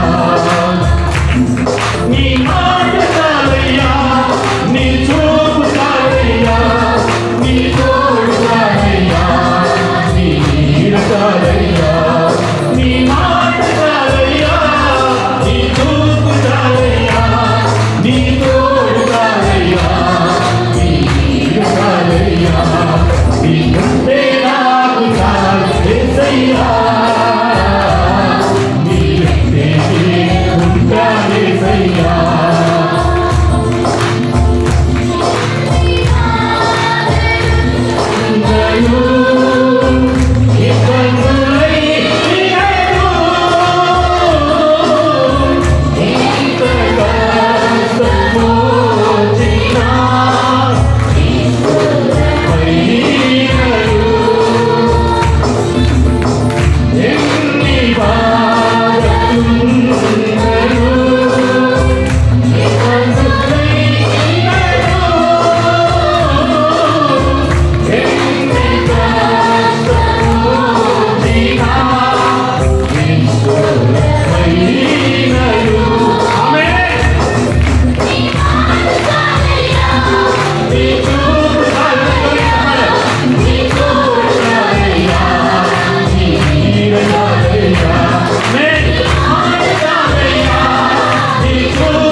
ಯೇಸು ಸ್ವಾಮಿ ಎಲ್ಲಿಯ ತನಕ ನಮ್ಮ ಜೊತೆ ಇರ್ತಾನೋ ಅಲ್ಲಿಯ ತನಕ ನಮಗೆ ಜಯ. ಎಲ್ಲಿಯ ತನಕ ನಾವು ದೇವರ ವಾಕ್ಯಕ್ಕೆ ವಿಧಿಯರಾಗಿ ನಡೀತೀವೋ ಅಲ್ಲಿಯ ತನಕ ನಮಗೆ ಜಯ. ಎಲ್ಲಿಯ ತನಕ ದೇವರಲ್ಲಿ ನಾವು ಅನ್ಯೋನ್ಯವಾಗಿರ್ತೀವೋ ಅಲ್ಲಿಯ ತನಕ ನಾವು ಹೋಗುವಂತ ಜಾಗದಲ್ಲಿ ಇರುವಂತ ಜಾಗದಲ್ಲಿ ನನ್ನ ದೇವರು ನನಗೆ ಜಯ ಕೊಡುವ ದೇವರಾಗಿದ್ದಾನೆ. ಯಾಕಂದ್ರೆ ಆಶೀರ್ವಾದದ ಬಾಗಿಲು ನನ್ನ ದೇವರ ಕೈಯಲ್ಲಿದೆ. ಆತನು ತೆರೆದರೆ ಸಾಕು, ಅದನ್ನು ಮುಚ್ಚುವಂತ ಶಕ್ತಿ ಯಾರಿಂದಲೂ ಸಾಧ್ಯ ಇಲ್ಲ. ಅದಕ್ಕೆ ಭಕ್ತಿ ಹೇಳ್ತಾನೆ, ದೇವರೇ ನೀನು ನನಗೆ ಸಾಕು, ನೀನು ನನಗೆ ಸಾಕು, ಎಲ್ಲಾ ವಿಷಯದಲ್ಲಿ ನೀನು ನನಗೆ ಸಾಕು, ನಿನ್ನ ಬಿಟ್ಟು ನಾನು ಎಲ್ಲಿಗೆ ಹೋಗಲಿ. ಯೇಸು ಸ್ವಾಮಿ ಪೇತ್ರನ ಬಳಿಗೆ ಬಂದು ಕೇಳ್ತಾರೆ, ಪೇತ್ರನೇ ನೀನನ್ನು ಪ್ರೀತಿಸ್ತೀಯಾ ಎಂಬುದಾಗಿ. ಅವನು ಹೇಳ್ತಾನೆ, ಪ್ರೀತಿಸ್ತೀನಿ. ಒಂದು ಸಂದರ್ಭ ಬರುತ್ತೆ, ಇಬ್ಬರಿಗೂ ಅವನಿಗೆ ಮಾತುಕತೆ ನಡೆಯುವಾಗ ಏನೋ ಸಮಸ್ಯೆಗಳು ಬಂದ್ರೆ ನನ್ನ ಬಿಟ್ಟು ಓಡೋಗ್ತೀಯಾ ಅಂತ ಏನೋ ಯೇಸು ಪ್ರಶ್ನೆ ಮಾಡಿರ್ಬೋದು ಅಂತ ಕಾಣುತ್ತೆ. ಆಗ ಪೇತ್ರ ಕೊಡ್ತಕ್ಕಂಥ ಉತ್ತರ, ದೇವರೇ ನಿನ್ನನ್ನು ಬಿಟ್ಟು ನಾನು ಎಲ್ಲಿಗೆ ಹೋಗಲಿ, ನಿನ್ನನ್ನು ಬಿಟ್ಟಿಗೆ ನಾನು ಎಲ್ಲಿಗೆ ಹೋಗಲಿ. ಯಾಕಂದ್ರೆ ಜೀವ ಕೊಡುವ ರೊಟ್ಟಿ ನೀನೆ, ಜೀವ ಜಲ ನೀನೆ, ಪರಲೋಕದ ಬಾಗಿಲು ನೀನೆ, ನಿನ್ನನ್ನು ಬಿಟ್ಟು ನಾನು ಎಲ್ಲಿಗೆ ಹೋಗಲಿ ದೇವರೇ. ಹಲ್ಲೆಲೂಯಾ. ಈ ಒಂದು ಮಧ್ಯಾಹ್ನದ ವೇಳೆಯಲ್ಲಿ ನಮ್ಮೊಬ್ಬರಿಗಿರ್ತಕ್ಕಂಥ ಒಂದು ಪ್ರಶ್ನೆಗೆ ಉತ್ತರ ನಾವು ಹೇಳ್ತಕ್ಕಂಥದ್ದು, ದೇವರೇ ನಿನ್ನನ್ನು ಬಿಟ್ಟು ನಾನು ಎಲ್ಲಿಗೆ ಹೋಗಲಿ. ಯಾಕಂದ್ರೆ ಆಶೀರ್ವಾದದ ಬಾಗಿಲು ನಿನ್ನಲ್ಲಿ ಮಾತ್ರ ಇದೆ. ಮುಚ್ಚುವಂತ ಶಕ್ತಿ, ತೆರೆಯುವಂತ ಶಕ್ತಿ ನಿನಗೆ ಮಾತ್ರ ಅಧಿಕಾರ ಕೊಡಲ್ಪಟ್ಟಿದೆ. ನೀನು ಮುಚ್ಚಿದರೆ ಈ ಲೋಕದ ಯಾವ ಶಕ್ತಿಯೂ ಸಹ ತೆಗೀಲಿಕ್ಕೆ ಸಾಧ್ಯವಿಲ್ಲ. ನೀನು ತೆರೆದರೆ ಯಾವ ಶಕ್ತಿಯಿಂದಲೂ ಮುಚ್ಚಲಿಕ್ಕೆ ಸಾಧ್ಯವಿಲ್ಲ. ಹೀಗಿರುವಾಗ ನಿನ್ನನ್ನು ಬಿಟ್ಟು ನಾನು ಎಲ್ಲಿಗೆ ಹೋಗಲಿ. ಸತ್ಯದಲ್ಲಿ ಬರೆಯಲ್ಪಟ್ಟಿದೆ, ಎಂತ ಬರೆಯಲ್ಪಟ್ಟಿದೆ? ನೀನು ನನ್ನ ಸಹನ ವಾಕ್ಯವನ್ನ ಕಾಪಾಡಿದ. ಇವತ್ತು ದಿನಗಳಲ್ಲಿ ದೇವರ ವಾಕ್ಯದಲ್ಲಿ ಬರೆಯಲ್ಪಟ್ಟಿದೆ, ದೇವರ ವಾಕ್ಯವು ನಮ್ಮಲ್ಲಿ ಇರುವಾಗ. ವಾಕ್ಯ ಅಂದ್ರೆ ಏನು? ಆದಿಯಲ್ಲಿ ವಾಕ್ಯವಿತ್ತು, ಆ ವಾಕ್ಯವು ದೇವರ ಬಳಿಯಲ್ಲಿತ್ತು, ಆ ವಾಕ್ಯವೇ ದೇವರಾಗಿತ್ತು. ಹೌದಾ? ಹಾಗಾದ್ರೆ ಆ ವಾಕ್ಯ ದೇವರಾಗಿರ್ತಕ್ಕಂಥ ಯಾರು ಎಂಬುದಾಗಿ ನೋಡುವಾಗ ಯೇಸುವೇ ದೇವರಾಗಿದ್ದಾನೆ. ಆ ವಾಕ್ಯ ಎಲ್ಲಿರಬೇಕು? ನಿಮ್ಮಲ್ಲಿ ಇರಬೇಕಾಗಿದೆ. ಅಂದ್ರೆ ಅರ್ಥ ಏನು? ಯೇಸು ನಿಮ್ಮಲ್ಲಿ ವಾಸ ಮಾಡಬೇಕು. ಯಾಕಂದ್ರೆ ಆತನೇ ಆಶೀರ್ವಾದಗಳ ಬಾಗಿಲಾಗಿದ್ದಾನೆ, ಆತನೇ ಪರಲೋಕದ ಬಾಗಿಲಾಗಿದ್ದಾನೆ. ಆತನು ಹೊರತುಪಡಿಸಿ ಯಾರು ಸಹ ಪರಲೋಕ ರಾಜ್ಯವನ್ನ ಸಂಧಿಸಲಿಕ್ಕೆ ಸಾಧ್ಯವಿಲ್ಲ. ಆತನು ಹೊರತುಪಡಿಸಿ ಆಶೀರ್ವಾದವನ್ನು ಹೊಂದಲಿಕ್ಕೆ ಯಾರಿಂದಲೂ ಸಾಧ್ಯವಿಲ್ಲ. ಯಾಕಂದ್ರೆ ಎಲ್ಲವೂ ಆತನೇ ಮೂಲ ಕಾರಣನಾಗಿದ್ದಾನೆ. ಹಾಗಾದ್ರೆ ನಾವೆಷ್ಟು ಜನರು ಯೇಸುವಿನ ವಾಕ್ಯಕ್ಕೆ, ಸಹನ ವಾಕ್ಯಕ್ಕೆ ನಾವು ವಿಧೇಯರಾಗಿ ನಡೀತಾ ಇದ್ದೀವಿ? ಅನೌನ್ಸ್ಮೆಂಟ್ ಆಗ್ತಾ ಇರುತ್ತೆ. ಈ ವಾರ ಎಷ್ಟು ಜನ ಪ್ರಾರ್ಥನೆ ಮಾಡಕ್ ಬರಬೇಕು, ಈ ವಾರ ಎಷ್ಟು ಜನ ಪ್ರಾರ್ಥನೆ ಮಾಡಬೇಕು, ಇಂದೊಂದು ಕುಟುಂಬಗಳ ಬಗ್ಗೆ ಪ್ರಾರ್ಥನೆ ಮಾಡಬೇಕು ಅಂತ ಎಷ್ಟು ಜನ ಬಂದಿನ ಮೊಣಕಾಲು ಓಡ್ತಾ ಇದ್ದೀರಾ? ಈ ಮೊಣಕಾಲು ಊರು ಪ್ರಾರ್ಥನೆ ಮಾಡಿದ್ರು, ಉಪವಾಸ ಪ್ರಾರ್ಥನೆ ಮಾಡದೆ ಹೋದ್ರು ನನಗೇನು ಅಭ್ಯಂತರ ಇಲ್ಲ. ಯೇಸು ಸ್ವಾಮಿ ನನ್ನನ್ನ ಆತನ ಕೈಲಿಟ್ಕೊಂಡು ಮಗನೇ ಎಲ್ಲರ ಬಳಿಗೆ ಹೋಗಿ ಹೇಳು ಅಂತ ಹೇಳ್ತಾರೆ. ನಾನು ವಾರ ಹೇಳ್ತೀನಿ, ಆದರೆ ಕಿವಿ ಉಳ್ಳವರು ಕೇಳ್ತಾರೆ. ಕಿವಿ ಇದ್ದು ಅದನ್ನ ಕೇಳಲಿಕ್ಕೆ ಅವಕಾಶ ಕೊಡದೇ ಎಲ್ಲೆಲ್ಲೋ ನೋಡ್ತಾ ಇರ್ತಾರಲ್ಲ, ಅವ್ರಿಗೆ ದೇವರಾಗಿ ಇಷ್ಟಪಡಲ್ಲ. ಅದಕ್ಕೆ ದೇವರು ಹೇಳ್ತಾರೆ, ಬಾಗಿಲು ಮುಚ್ಚುತ್ತೇನೆ, ಆಶೀರ್ವಾದ ಬಾಗಿಲು ಮುಚ್ಚುತ್ತೇನೆ. ನೀವು ಚೆನ್ನಾಗಿ ಯೋಚನೆ ಮಾಡ್ರಿ. ಈ ಕೊರೋನಾ ಇವತ್ತು ವ್ಯಾಧಿ ಇಡೀ ಪ್ರಪಂಚವನ್ನು ಆವರಿಸಿಕೊಂಡಂತ ಸಂದರ್ಭದಲ್ಲಿ ಎಷ್ಟೋ ಕೋಟ್ಯಾಂತರ ಜನರು ಮರಣವನ್ನು ಸಂಧಿಸಿದರು. ಸತ್ತವ್ರು ಯಾರು ಗೊತ್ತಾ? ಬರೀ ಭಿಕ್ಷುಕರಲ್ಲ, ಭಿಕ್ಷುಕರು ಸತ್ತೇ ಇಲ್ಲ ಅಂತ ಚರಿತ್ರೆ ಹೇಳ್ತಾ ಇದೆ.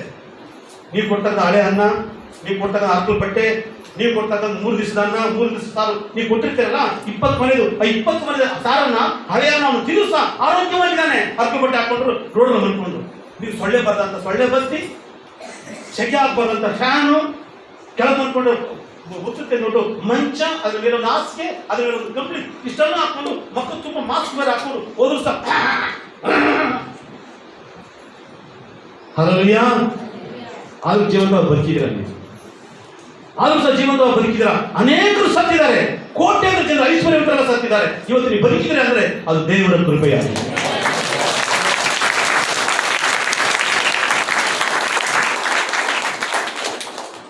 ನಾನು ಒಂದು ಉದಾಹರಣೆ ಕೊಟ್ಟಿದ್ದೀನಿ ನಿಮಗೆ. ಇಟಲಿ ದೇಶದಲ್ಲಿ ಬೇಕಷ್ಟು ಉದಾಹರಣೆ ಇದೆ. ಒಂದು ಉದಾಹರಣೆ ಹೇಳ್ತೀನಿ. ಇಟಲಿ ದೇಶದಲ್ಲಿ ಸುಮಾರು 60-70 ಅಂತಸ್ತಿನ ಮನೆ ಕಟ್ಟಿದ ನಾವು ಐಶ್ವರ್ಯವಂತ. ದೊಡ್ಡ ಮನೆ ತೋರಿಸ್ತಾ ಇರ್ತೀವಿ, ದೊಡ್ಡ ಮನೆ, 2 ಮಕ್ಕಳು, ಹೆಂಡತಿ, 4 ಜನ ವಾಸ ಮಾಡ್ತಿರೋದು. ಕೋಟ್ಯಾಧಿಪತಿ, ಸಾವಿರಾರು ಕೋಟಿ ಇರ್ತಕ್ಕಂಥ ಐಶ್ವರ್ಯವಂತ. 2 ಮಕ್ಕಳು ಕೊರೋನಾ ಸತ್ತೋಗ್ಬಿಡ್ತಾರೆ, ಹೆಂಡತಿ ಸತ್ತೋಗ್ಬಿಡ್ತಾರೆ. ಉಳ್ಕೊಂಡಿರೋದು ಅವನೊಬ್ಬನೇ. ಈಗ ನೋಡ್ತಾನೆ 50 ಅಂತಸ್ತಿನ ಮನೆ. ಬರೀ 50 ಅಂತಸ್ತಿನ ಮನೆ ಅಲ್ಲ, 1 ಮೈಲ್ ದೂರ, 1 ಅಗಲ, ಹಿಂಗೆ ಎತ್ತರ, ಸಾವಿರಾರು ಮನೆ ಆಗ್ತಕ್ಕ ಕೋಟ್ಯಾಧಿಪತಿ. ಕೊನೆಗೆ ಏನ್ ಮಾಡ್ದ ಗೊತ್ತ? ಅವನು ಮಾಡಿ ಮೇಲೆ ಹೋದ, ಮೇಲೆ ಹೋಗ್ಬಿಟ್ಟು ಹೇಳ್ತಾನೆ, ಈ ಆಸ್ತಿ ಯಾಕೆ ಬೇಕು ನನಗೆ? ಈ ಆಸ್ತಿ ನನಗೆ ಯಾಕೆ? ಇಷ್ಟು ಐಶ್ವರ್ಯ ಯಾಕೆ? ಇರ್ತಕ್ಕ 2 ಮಕ್ಕಳು ಸತ್ತರು, ಕಟ್ಟಿಕೊಂಡಿರ್ತಕ್ಕ ಹೆಂಡತಿನ ಸತ್ತು, ಈಗ ನಾನು ಕುಳಿತುಕೊಂಡು ಏನ್ ಮಾಡಬೇಕು ಎಂಬುದಾಗಿ ಹೇಳಿ ಅಲ್ಲಿಂದ ಕಳಿಸಾಯ್ತಾರೆ. ಹಲ್ಲೆಲೂಯಾ.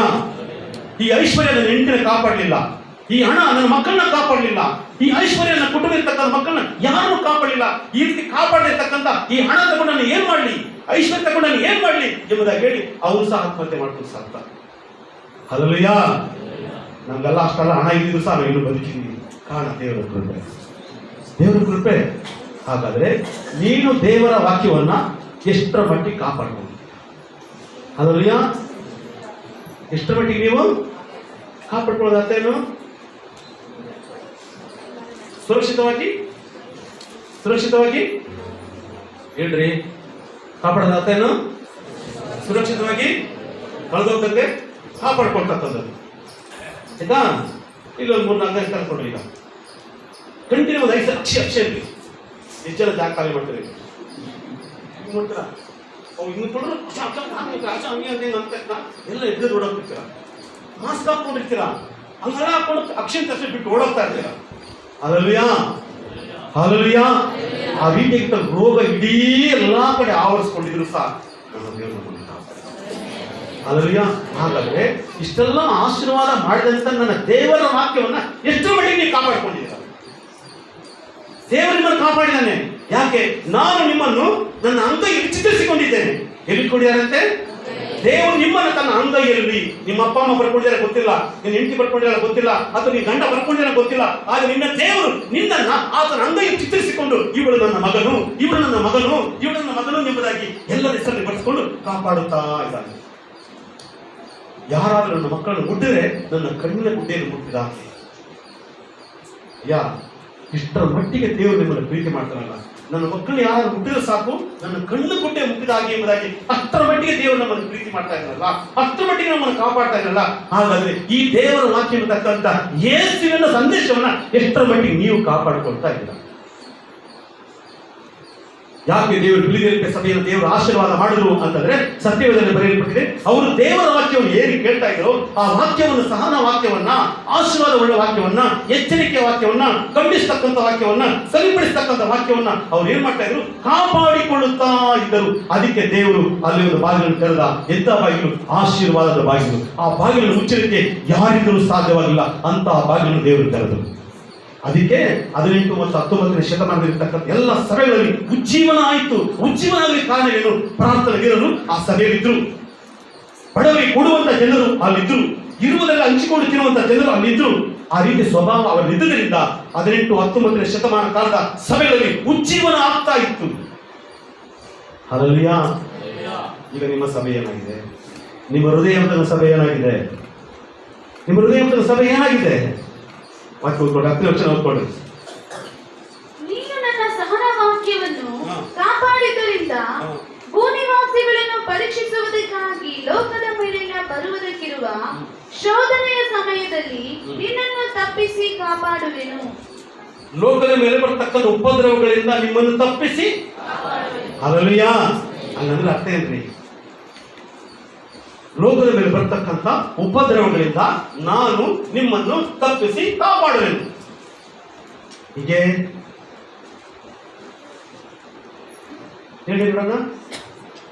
ಲೋಕದ ಮೇಲೆ ಬರ್ತಕ್ಕಂಥ ಉಪದ್ರವಗಳಿಂದ ನಾನು ನಿಮ್ಮನ್ನು ತಪ್ಪಿಸಿ ಕಾಪಾಡುವೆನು ಎಂಬುದಾಗಿ ಬರೆಯಲ್ಪಟ್ಟಿದೆ. ಅಂದರೆ ಅದರ ಅರ್ಥ, ಈ ಲೋಕದಲ್ಲಿ 7 ವರ್ಷದ ಉಪದ್ರವ ಕಾಲ ಬರಲಿಕ್ಕಿದೆ. ನೀನು ಸತ್ತು ಸಮಾಧಿ ಮಾಡಲ್ಪಟ್ಟು ಮಣ್ಣಿಗೆ ಮಣ್ಣಾಗಿ ಹೋಗಿದ್ದರೂ ಸಹ ನನ್ನ ಸಹನ ವಾಕ್ಯವನ್ನು ಕಾಪಾಡಿಕೊಂಡಿದ್ದರಿಂದ ನಾನು ನಿನ್ನ ಆತ್ಮವು ಪರದೈಸಲ್ಲಿ ಇರುವಾಗ, ನನ್ನ ತುತ್ತೂರಿ ಶಬ್ದ ಕೇಳಿದ ಕೂಡಲೇ ಪರದೈಸಲ್ಲಿರ್ತಕ್ಕಂಥ ಆತ್ಮವು ಭೂಲೋಕದಲ್ಲಿ ಬಂದು ಮಣ್ಣಿಗೆ ಮಣ್ಣಾಗಿ ಹೋಗಿರ್ತಕ್ಕಂಥ ನಿನ್ನ ಶರೀರಕ್ಕೆ ತುಂಬಿ ನಂತರ ಹೊಸ ರೂಪವನ್ನು ತಕೊಂಡು ನಾನು ಆ ಉಪದ್ರವದಲ್ಲಿ ನಿನ್ನನ್ನು ಸೇರಿಸದ ರೀತಿಯಲ್ಲಿ ನಾನು ನಿನ್ನನ್ನು ಪರಲೋಕಕ್ಕೆ ಕರ್ಕೊಂಡು ಹೋಗ್ತೇನೆ. ಅದೇ ಹಲ್ಲೆಲೂಯಾ. ಉಪದ್ರವದಲ್ಲಿ ನಾನು ನಿಮ್ಮನ್ನ ಶಿಕ್ಷೋದಿಲ್ಲ. ಯಾಕಂದ್ರೆ ನೀ ನನ್ನ ಸಹನ ವಾಕ್ಯವನ್ನು ಕಾಪಾಡಿದ್ದಿ, ನನ್ನ ವಾಕ್ಯಕ್ಕೆ ನೀವು ವಿಧಿಯಾಗಿ ನಡೆದಿದ್ದಿ, ನನ್ನ ವಾಕ್ಯದ ಪ್ರಕಾರವಾಗಿ ನಡೆದಿದ್ದಿ, ನಾನು ಹೇಳಿದ ಪ್ರಕಾರವಾಗಿ ಆ ವಾಕ್ಯವನ್ನು, ಸಹನ ವಾಕ್ಯವನ್ನು ನೀನು ಕಾಪಾಡಿಕೊಂಡಿದ್ದಿ. ಆದ್ದರಿಂದ ಉಪದ್ರವ ಕಾಲದಲ್ಲಿ, ಆ ಮಹಾ ಉಪದ್ರವ ಕಾಲದಲ್ಲಿ ನೀನು ಸಿಕ್ಕಿಕೊಳ್ಳದ ರೀತಿಯಲ್ಲಿ ನಾನು ಏನ್ ಮಾಡ್ತೀನಿ, ಸಭೆಗೆ ತುತ್ತೂರಿ ಊದುವಾಗ, ಒಂದು ಸಮಯ ನೀನು ಜೀವಂತವಾಗಿರುವುದಾದ್ರೆ ಎತ್ತಲ್ಪಡ್ತೀಯ, ಒಂದು ಸತ್ತು ಹೋಗಿದ್ರೆ, ಮಣ್ಣಿಗೆ ಮಣ್ಣಾಗಿ ಹೋಗಿದ್ರೆ, ನಿನ್ನ ಶರೀರ ಮಣ್ಣಿಗೆ ಮಣ್ಣಾಗಿರುತ್ತೆ ಅಷ್ಟೇ, ನಿನ್ನ ಆತ್ಮ ಪರದೈಸಿರುತ್ತೆ. ನಾನು ತುತ್ತೂರಿ ಓದಿದ ಕೂಡಲೇ ಪರದೈಸಿ ಮುಚ್ಚಲ್ಪಡುತ್ತೆ. ಪರದೈಸಿರ್ತಕ್ಕಂಥ ಎಲ್ಲ ಆತ್ಮಗಳು ಭೂಲೋಕಕ್ಕೆ ಬಂದು ಆ ಶರೀರದಲ್ಲಿ ಸೇರಿಕೊಳ್ಳುತ್ತೆ. ಆ ಶರೀರದಲ್ಲಿ ಸೇರಿಕೊಂಡ ಕೂಡಲೇ ಕ್ಷಣ ಮಾತ್ರದಲ್ಲಿ ಮರುರೂಪವನ್ನು ಹೊಂದಿ ನನ್ನ ಜೊತೆಗೆ ಪರಲೋಕ ರಾಜ್ಯಕ್ಕೆ ಬಂದರು. ಎಷ್ಟೊಂದು ಬದಲಾವಣೆ ನೋಡ್ರಿ, ಎಷ್ಟೊಂದು ಮಾರ್ಪಾಡುಗಳು ನೋಡ್ರಿ, ಇಷ್ಟು ದೊಡ್ಡ ಆಶೀರ್ವಾದ ದೇವರು ನಮಗೆ ಇಟ್ಟಿದ್ದಾರೆ. ಆದರೆ ಪರದೈಸಿಯಲ್ಲಿ ಆತ್ಮ ಇದೆ, ಶರೀರ ಮಣ್ಣಿಗೆ ಮಣ್ಣಾಗಿ ಹೋಗಿದೆ. ಆದರೆ ದೇವರು ತುತ್ತೂರಿ ಓದುವಾಗ ಆ ಆತ್ಮಗಳೆಲ್ಲ ಮತ್ತೆ ವಾಪಸ್ ಬಂದು ಆ ಶರೀರ ಸೇರ್ಕೊಂಡ್ಬಿಡುತ್ತೆ. ಆ ಶರೀರ ರೂಪ ಕೊಡುತ್ತೆ. ಆಗ ಮರುರೂಪನು ಸಹ ಬಿಡುತ್ತೆ. ಮರುರೂಪ ಹೊಂದಿ ದೇವರಂತೆ ನಾವಾಗಿ ಮೊದಲಿನ ಜೊತೆಗೆ ಪರಲೋಕ ರಾಜ್ಯಕ್ಕೆ ಎತ್ತಲ್ಪಡುತ್ತೆ. ಅಷ್ಟೊಂದು ವಾಗ್ದಾನ ನಾವು ಮಾಡ್ತಾರೆ. ಹಾಗಾದ್ರೆ ಈ ಸಹನ ವಾಕ್ಯವನ್ನು ಎಷ್ಟರ ಮಟ್ಟಿಗೆ ಕಾಪಾಡ್ತಿದ್ದೀರಾ? ಎಷ್ಟರ ಮಟ್ಟಿಗೆ ದೇವರ ವಾಕ್ಯಕ್ಕೆ ಮಾನ್ಯತೆ ಕೊಡ್ತಾ ಇದ್ದೀರಾ? ಶನಿವಾರ ಉಪವಾಸ ಪ್ರಾರ್ಥನೆ ನಿಮಗೋಸ್ಕರವಾಗಿನೇ, ನಿಮ್ಮ ಕುಟುಂಬದ ಆಶೀರ್ವಾದಕ್ಕೋಸ್ಕರವಾಗಿ, ನಿಮ್ಮ ಕುಟುಂಬದ ದರಿದ್ರಗಳು, ನಿಮ್ಮ ಕುಟುಂಬ ಇರ್ತಕ್ಕ ಶಾಪಗಳು, ನಿಮ್ಮ ಕುಟುಂಬ ಇರ್ತಕ್ಕ ಮಾಟಮಂತ್ರಗಳು, ನಿಮ್ಮ ಕುಟುಂಬ ಇರ್ತಕ್ಕ ಬಡತನಗಳು, ನಿಮ್ಮ ಕುಟುಂಬ ಇರ್ತಕ್ಕ ಸಾಲಗಳು, ಇವೆಲ್ಲವನ್ನು ತೆಗೆದುಹಾಕಲಿಕ್ಕೋಸ್ಕರವಾಗಿ ಇಲ್ಲಿ ಮಾಡುತ್ತಾ ಪ್ರಾರ್ಥನೆ. ಆತ್ಮನ ಆಶೀರ್ವಾದಕ್ಕೋಸ್ಕರವಾಗಿ ಅಲ್ಲ, ನಿಮ್ಮನೆ ಕುಟುಂಬಕ್ಕ, ನಿಮ್ಮ ಕುಟುಂಬದಲ್ಲಿರ್ತಕ್ಕ ಮಕ್ಕಳಿಗೋಸ್ಕರವಾಗಿ, ನಿನ್ನ ಕುಟುಂಬದ ಆಶೀರ್ವಾದಕ್ಕಾಗಿಯೇ ಈ ಸಭೆಯಲ್ಲಿ ಉಪವಾಸದ ಪ್ರಾರ್ಥನೆ. ಗಮನಿಸಿದ ಮಕ್ಕಳನ್ನ ಯಾಕೆ ನಾವು ಉಪವಾಸ ಕೂತ್ಕೊಂಡ್ರೆ ಕೇಳ್ತೀನಿ, ಯಾರಿಗೆ? ನಿಮ್ಮ ಕುಟುಂಬಕ್ಕೆ ಆಶೀರ್ವಾದವಾಗಿರಲಿ ಅಂತ, ನಿಮ್ಮ ಕುಟುಂಬಕ್ಕೆ ಅವ್ರು ಬೆಳಗಾಗಿರಲಿ ಎಂಬುದಾಗಿ. ಅದಕ್ಕೆ ಹೇಳ್ತಾ ಇದ್ದೀವಿ. ಏನೋ ನೀವು ಇಲ್ಲಿ ಬಿಟ್ಟ ತಕ್ಷಣ ಏನು ನನಗೇನಾಗೋದಿಲ್ಲ, ನೀವು ಇದ್ರು ನಡೆಯುತ್ತೆ ಇರಿ, ನಾನು ಇದ್ದು ನಡೆಯುತ್ತೆ ಇರಿ, ನಾನು ನೀನು ಮುಖ್ಯ ಅಲ್ಲ. ದೇವರ ವಾಕ್ಯವನ್ನು, ಸಹನ ವಾಕ್ಯವನ್ನು ಕಾಪಾಡಿಕೊಳ್ಳುವವರು ದೇವರಿಗೆ ಅವಶ್ಯಕ. ಯಾಕೆ? ವಾಕ್ಯದಲ್ಲಿ ಬರೆಯಲ್ಪಟ್ಟಿದೆ, ನೀನು ನನ್ನ ವಾಕ್ಯದ ಪ್ರಕಾರವಾಗಿ ನಡೆಯುವುದಾದರೆ ನನ್ನ ಆಜ್ಞೆಯನ್ನು ಕೈಗೊಂಡು ನಡೆಯುವುದಾದರೆ ನಾನು ಏನ್ ಮಾಡ್ತೀನಿ, ಮುಂದೆ ಬರತಕ್ಕಂಥ ಉಪದ್ರವ ಕಾಲದಲ್ಲಿ ನೀನು ಜೀವಂತವಾಗಿ ಸತ್ತು ಹೋಗಿದ್ರೆ, ನಿನ್ನ ಆತ್ಮ ಪರದೈಸಲ್ಲಿ ವಿಶ್ರಾಂತಿ ಪಡೀತಾ ಇರುವುದಾದ್ರೆ, ನನ್ನ ತುತ್ತೂರಿಯುವುದಾದ ಪರದೈಸಿ ಮುಚ್ಚಲ್ಪಡುತ್ತೆ, ಅಲ್ಲಿರ್ತಕ್ಕಂಥ ಆತ್ಮಗಳು ಭೂಲೋಕಕ್ಕೆ ಬರುತ್ತೆ, ಭೂಲೋಕದ ಶರೀರದಲ್ಲಿ ಪ್ರವೇಶವಾಗುತ್ತೆ. ಆ ಶರೀರವು ಮರುರೂಪವನ್ನು ಹೊಂದಿ ಕ್ಷಣ ಮಾತ್ರದಲ್ಲೇ ನನ್ನ ಜೊತೆಗೆ ಪರಲೋಕವಾಗುತ್ತೆ. ಹಲ್ಲೆಲೂಯಾ. ಇಷ್ಟು ದೊಡ್ಡ ಆಶೀರ್ವಾದವು ನಿನಗೆ ಸಿಗಬೇಕಾದರೆ, ಇಷ್ಟು ದೊಡ್ಡ ಆಶೀರ್ವಾದಗಳು ನಿನಗೆ ಸಿಗಬೇಕಾದ್ರೆ ನೀನೇನ್ ಮಾಡಬೇಕಾಗಿದೆ? ನನ್ನ ಸಹನ ವಾಕ್ಯವು ನೀನು ಕಾಪಾಡಿಕೊಳ್ಳಬೇಕು. ಸಹನ ಅಂದ್ರೆ ಏನು?